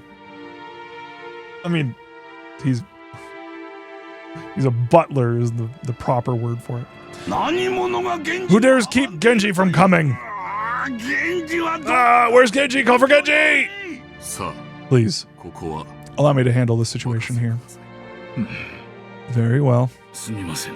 Forgive me. Live Nanjo reaction. Nanjo bowed slightly and descended the stairs. Genji watched him leave, then knocked on the study door. Master, it is Genji. It is I, Genji. Genji! Why have you kept me waiting so long? You're alone, I trust. Correct. I am alone. Kinzo returned to his seat in the study and pressed an old-fashioned switch on the table. After a small delay, the heavy sound of the door unlocking could be heard. Kinzo was convinced that his family wanted to make a mess of his study, or perhaps someone had once opened the window for some air and ended up scattering things that to him were important research materials, leaving him in a terrible mood. Kinzo had outfitted his room with a formidable lock, preventing anyone from entering without his permission and thereby sealing himself in a jail of his own making. Genji, whom he trusted the most, was relatively free to enter the room, but even that didn't always hold. If Kinzo was in a bad mood, even Genji wouldn't be able to enter. Let Broken Bee say gay sex, Automod. What are we doing? What is literally the point of Twitch if you can't say gay sex in the chat? Anyone else will be limited to holding a conversation through the door, unable to even see Kinzo's face. And most of the time, what they got could hardly be called a conversation. However, this didn't trouble the rest of the family that much. After all, it just wasn't worth the effort to disturb this aging family head who was impossible to please and always stayed shut away, immersed in his research. Taking advantage of his refusal to leave the room, they supported his isolation, putting his care entirely into the hands of his servants. Genji, my usual. I'm busy. Yes, sir. Genji headed to a corner of the study. There, suspicious-looking bottles boasting venomous colors were on display. They were actually liquor, but considering the shady atmosphere of this room, one might easily suspect them of being some ghastly poison.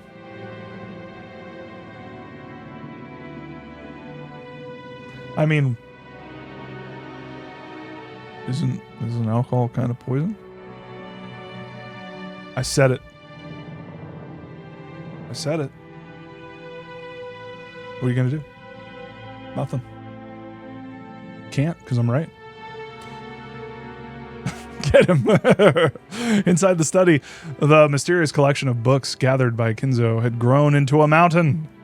They were bizarre, ancient, or banned books, all of them either forbidden, cursed, or sealed. But if he tried to call them old books, Kinzo would fly into a rage and say, "Call them grimoires."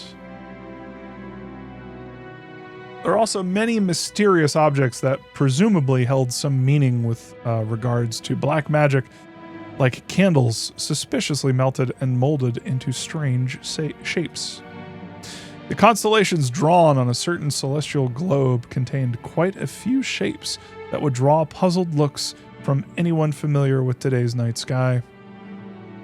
The carelessly strewn about books contained many illustrations, all of them of a religious or mysterious nature, including some depicting demonically grotesque subjects or bizarre diagrams of various magic circles. Kinzo also had one book detailing the sexual escapades of a woman and Bigfoot, who she said was a phase shifter. Oh, what? That's a real book that actually exists and you can buy? Why, yes, it is, my friends. And above all, a sweet, poisonous smell filled the room, profoundly assaulting the eyes and noses of those who entered for the first time. Yeah, it's the Necronomicon. That's if you translate part of the Necronomicon, it's literally just phase-shifting sexual escapades.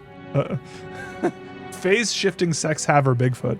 Eventually, it must surely make a person go numb and lose their grip on reality. Yo, he's not poisoned, he's not high, he's not like drunk or anything like that. It just smells so fucking bad in there, and he's been hotboxing his own BO. So he's just like fucking loopy. Inside that study, Genji prepared Kinzo's usual drink with a well-trained hand. No one would even think of drinking such an ominous dark green liquid in that complex and ornate glass unless someone first told them it was alcohol. He poured a little into the glass. Then he placed a cube of sugar in a strangely shaped spoon and poured water from a pitcher over it. Strangely, when the transparent water was poured, the dark green liquid turned a cloudy white. It was a strange optical illusion, as though the water had caused a chemical reaction and made the drink become even more unrecognizable as liquor. Are we sure this is liquor? I don't know about this. Then Genji added original flavors Kinzo loved, fine-tuning its taste. There was no recipe. Its success was measured only by Kinzo's mood swings when he drank it, and it had taken Genji many decades to learn how to do it right. What is this, like absinthe or something? What does absinthe look like? Oh, it's just absinthe? Okay.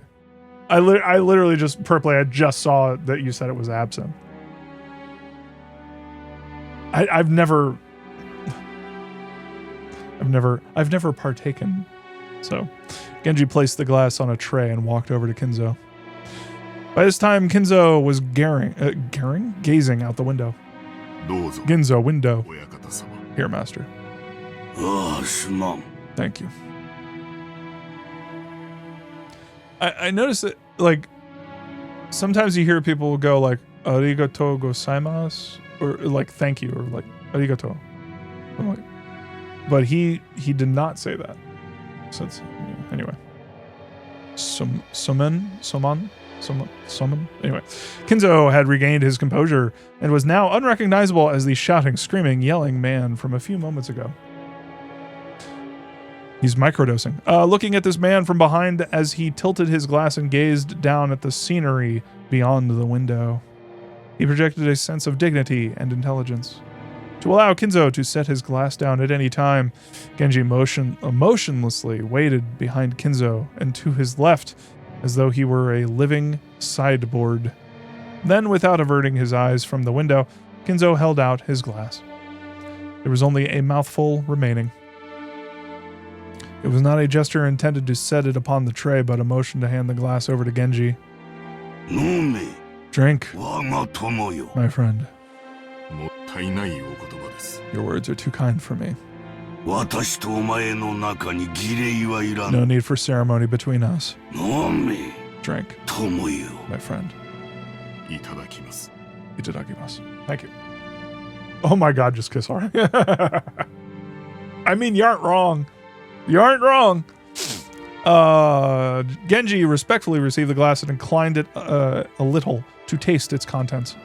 After that, he gulped it down. I attempted to imitate your concoction, but no matter how I try, I cannot replicate the taste. The way you make it is pure relish. Thank you very much. It is the fruit of your guidance, master. What? Huh. Kinzo smiled at his loyal subject, who refused to put aside rank even when asked to. However, he was not making fun of him. His smile was relaxed, as though chuckling at a close friend's old, unshakable habit. We have grown old together. We stopped counting the years long ago. It is entirely thanks to you, Master, that I have been able to live like this until today. That's weird. That's interesting. That makes me curious about how old they actually are.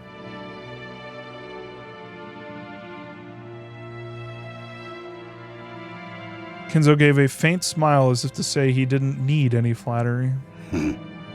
Until now you have served me exceedingly well. My sons call me eccentric. The servants were once many, have all quit in fear of me. Only you serve me even now. Your words are more than I deserve. My life will not last much longer. My sons are vultures lazily waiting for my inheritance to fall into their hands. Kraus is a fool who squanders money like water, who throws away 2 gold coins to attain 1. And then he has the gall to claim that he's earned money. He has the gall.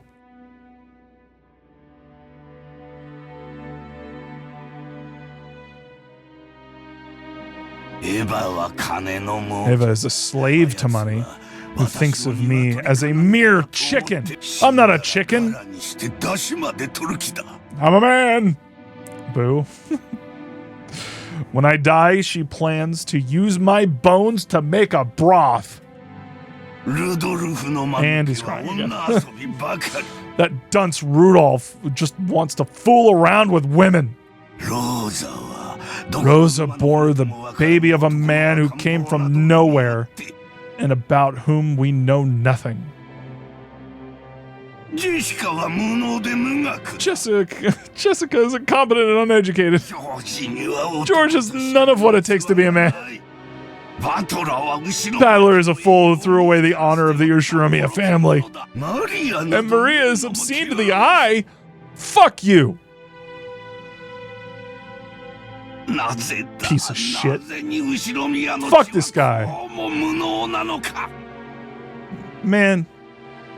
How fucking dare you. I'm gonna clobber this loser. Throw him out the fucking window. Why is the Urshiromia blood so incompetent?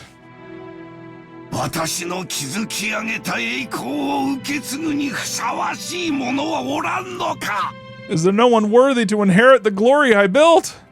Of course I know. This is a part of Beatrice's curse. But I know it. You golden witch. Are you trying to take revenge against me in this way?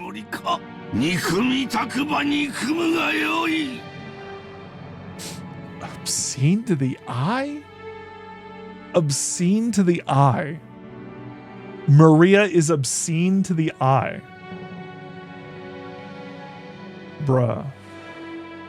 What? If you want to hate me, then do so. Okay. If you want to run away, then run. I won't let you go. I won't let you go. Won't let you go. Won't let you go. Blah, blah, blah. You belong to me. You must always be in my arms. Beatrice, I loved her. No. My wife, I loved her. No. For all my life. You must stay in my birdcage for all eternity, whispering only to me. Beatrice. Beatrice. Beatrice. Why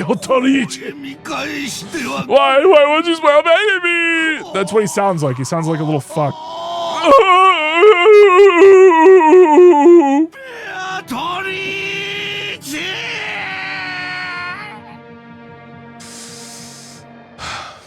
This guy fucking sucks, man. Oh my god, shut up! die already. After howling, Kinzo choked once again. Good! I hope it's for the last time. Genji set the tray and glass down and rubbed his master's back. Oh, you okay? You okay, little guy? You okay? Genji's facial expression did not change. It was always like this. Blah, blah, blah, blah, blah. Thank you, my friend. I shit my pants. Can you go get me another? So I can shit that one. All right, Peepaw, let's get you to bed. When his seemingly deranged fit subsided, Kinzo regained his composure once again. It was like seeing two different people, a wild Kinzo and a composed Kinzo living together inside one body. And so, I have decided. I cannot bear to spend my dimmed remaining years procrastinating like this. If I have one final coin to bet, then I choose to abandon it to the whims of the demon's roulette. The power of magic is always determined by the risk of the gamble. Like visiting a shrine at the hour of the ox in ancient Japanese sorcery to nail a curse doll to a tree. Okay. Magical power is produced specifically because of the risk that it will be seen within the 7 days the curse takes. The greater the risk, the stronger the magic power will be. Okay.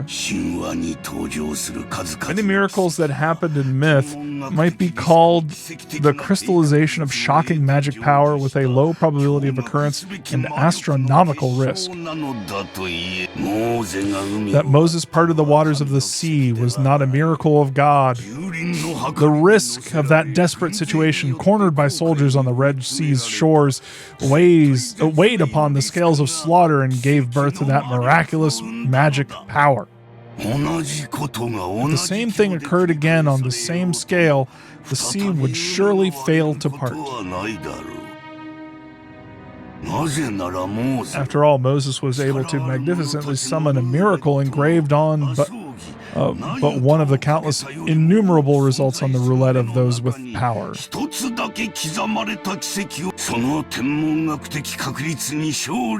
is the force that can triumph over astronomical odds. Indeed, good fortune that can grasp miracles is magical power itself. To obtain this mighty power, one must face the risk of despair. Those who possess no magical power may call that desperation rather than a bet. However, people who truly do possess magic power can grasp hold of that miracle and make the enigma come into being. And if that power exists within me, I'll seize that miracle. I'll have a chance at making the wish I devoted my life towards come true. Here's a flashbang for you. Kinzo looked up at the sky outside the window. He spread his arms as if appealing to someone up in the skies. If only I were capable of grasping that miracle. Oh, Beatrice! How did I know? How did I know? Beatrice! Show me your lovely smile once more! Oh. No matter how much time passes, your face does not vanish. I just want to see your smile, that's all! I'll return everything you granted me! I'll return all the glory I've gained since that day! I don't need fortune, prestige, or gold! I'll return everything you gave me! I just want to see your smile! I beg you, Beatrice! Beatrice! Oh!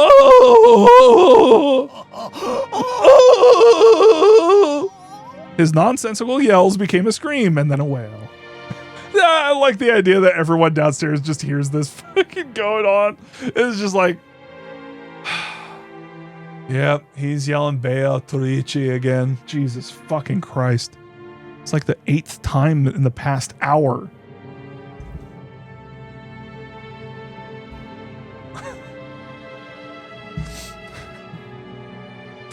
It just makes me think of like, if I was in that household and I heard that shit, every time I walked past the painting, I would go, Beatrice!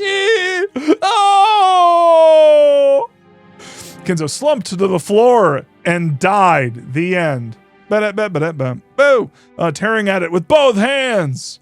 Genji had no choice but to wordlessly watch over his master's lamentations.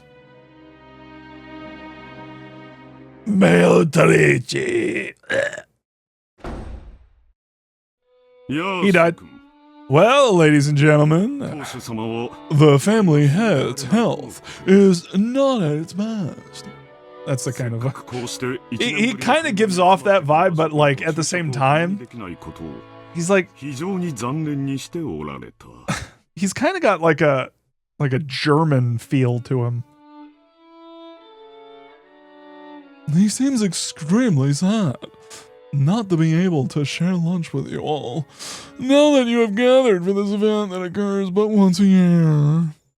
Goda, let the lunch begin. I'm not doing voices. I have decided against it. Certainly, I shall begin today's luncheon. Dr. Nanjo, is father's condition really that bad? Couldn't he have at least let us see his face? Nah. I talked over my queen, I'm so sorry. It's more a problem of mood than a physical condition. And for that, there is no medicine I can prescribe. Hey, are we talking about his mood again? You've got to be kidding me. We took time out of our schedules during this damn busy autumn season just to come and find out how he's doing. And now he's... Then you should be happy, Rudolph. You now know how he's doing. Or what? Would you rather take my place and try to persuade our ill-humored father to come join us? Are you kidding? Rudolph shrugged. Apparently, though Rudolph was willing to be indignant at how self-centered his father was, he wasn't particularly disappointed to be spared a face-to-face meeting. Does it seem like his mood will improve before dinner? Krasni-san? Ne-san?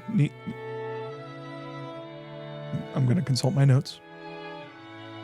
Where are my fucking notes? Nissan. Nissan. I have no idea. If you want to know that, you should ask him directly. Although I think his mood will improve faster if we don't bother him.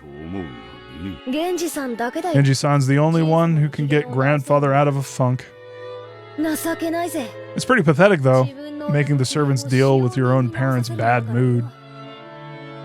Jessica, don't speak out of turn. She'd planned for her complaint to be heard only by her cousins, but it had reached even Krause's ears. Scolded, Jessica scowled and turned away, sulking. If he's as cranky as they make him sound, he can't be that terribly sick, right? I mean, they're saying he's in a bad mood, not that he's got no energy, which at least proves he's got his wits about him. It's because grandfather has especially strong willpower. Willpower is what we call his military grade fucking absinthe. However, that doesn't necessarily mean his body will be able to keep up. Since last year, he keeps saying that he has 3 months left. If the initial diagnosis was correct, grandfather has been prolonging his life by willpower alone. It's right for us to worry about him. Lunch started with the family's head seat empty. Family head's seat still empty. Can't read. This is also a problem when I'm like reading scripts for videos. I'm just like constantly having to like, go over them again. The man who should be sitting there had already grown old, speak of the devil, and the brilliant Glory, which had rebuilt the Ushiromiya family in the span of a single lifetime, was being forgotten. Even though they were beginning the meal with that seat still empty, no one felt it was that odd anymore.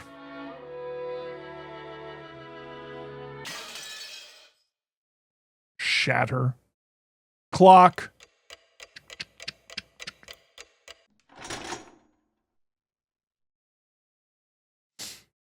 Okay. All right. Jan, are we calling it? Is that it for tonight? Let me know. I'll go ahead and save just in case.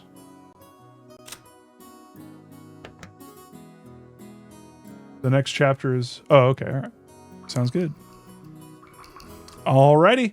Thank you all for joining. Thank you all for hanging out. Adjusting for Bob's. Thank you for adjusting to me. All right, y'all. Thank you so much for joining. We're going to go ahead and call it here. We will pick back up. I am going to try, knock on wood, I'm going to try tomorrow. I'm going to try. Because Wednesday, we're going to be playing... I don't know if I'm going to stream it. I might. But we're going to be playing some Deadlock with friends. But tomorrow, I'm going to try and play because... I think I'll just say it now. We're gearing up, y'all. We're gearing up for the comeback of the book club. And that's going to happen, hopefully, next week. I think we're going to do Wednesday. I think I need to double check with everybody and start inviting people and getting all that stuff squared away. But yeah, that's happening soon. So yeah, GX, yeah, we were talking about Deadlock on the Final Fantasy stream on Friday. And Emily in the chat was like, hey, did you want to try that? Like, we could all like just fuck around with it. It doesn't have to be serious or anything. And yeah, so anyway, sorry. I got like no sleep. Anyway. But yeah, go ahead if you haven't. Go ahead and join the Discord, ! Discord in the chat will give you a link. And then you go into the Discord and join the cicada heads, which I just realized maybe I should do like seagull heads. Or maybe whatever. And yeah, we will start kind of setting out signups. I think the idea for now is to have a couple people who have experience with the story, who know it, who can kind of like not robot face too much, but like, kind of like understand like when things are like maybe going a little bit way off rails. Although I think it's funny for things to go off rails, but F-heads, yes, feds. But I think we want to have outnumber those people with new people, with people who have no experience for the story, people like me, who can talk to each other in the kind of like theory craft, try to think about like what's going on and all that stuff. So yeah. Yeah, sign up, go over there. At least for now, while we still are on Discord, we might switch over to another app at some point. But it seems like Discord is backed off of the age verification stuff. I don't know. I need to research that. But for now, yeah, we're just going to go ahead and keep doing it on Discord. And yeah. So yeah, tomorrow, no Umineko on Wednesday. I'm also potentially going to try and stream more on Thursday. And potentially, if I'm not caught up by then, I want to make sure we have enough time and space to let people catch up. I might do more over the weekend. So yeah, I just want to make sure that we're ready to go for book club next week. And that's all I got. So thanks everybody for joining. You know what? Y'all are pretty cool. And yeah, thank you for hanging out. And yeah, thank you to Orenronen again for, learning me good. And I've got my notes and stuff. I'm going to keep them up. And I think I'm getting the hang of it. Apologies if I'm not. But I'm trying. I'm figuring it out. We all are, So yeah, I'll see you on the next one. Right now, I'm thinking like... I just don't know. I'm interested. I'm trying to retain as much information as I can. And I'm already realizing that like pacing it like this, it's definitely giving... Like, it might be messing me up because I kind of forgot about him drinking alcohol, and that's kind of one of the reasons. But that might also be a benefit because sometimes if they try to like misdirect, then I'll pick up on something. Right now, I don't really know where it's going other than like, the head of the family keeps saying like, you know, the whole pulling a miracle, like gambling.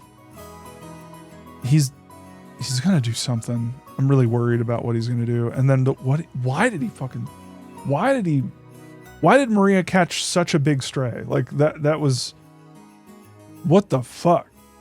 Fuck that guy. I don't even care about not knowing his name. Piece of shit. Fuck you. How dare you be mean to my Maria, you fucker. Anyway, because she's illegitimate. Man, she's legitimate. That's fucked up. That's a fucked up thing to say. That's a fucked up thing to think. All right, y'all. Ooh, it's true. I need to make that a thing on my soundboard. All right, y'all. Take care. Thanks for hanging out. Catch you on the next one. Bye.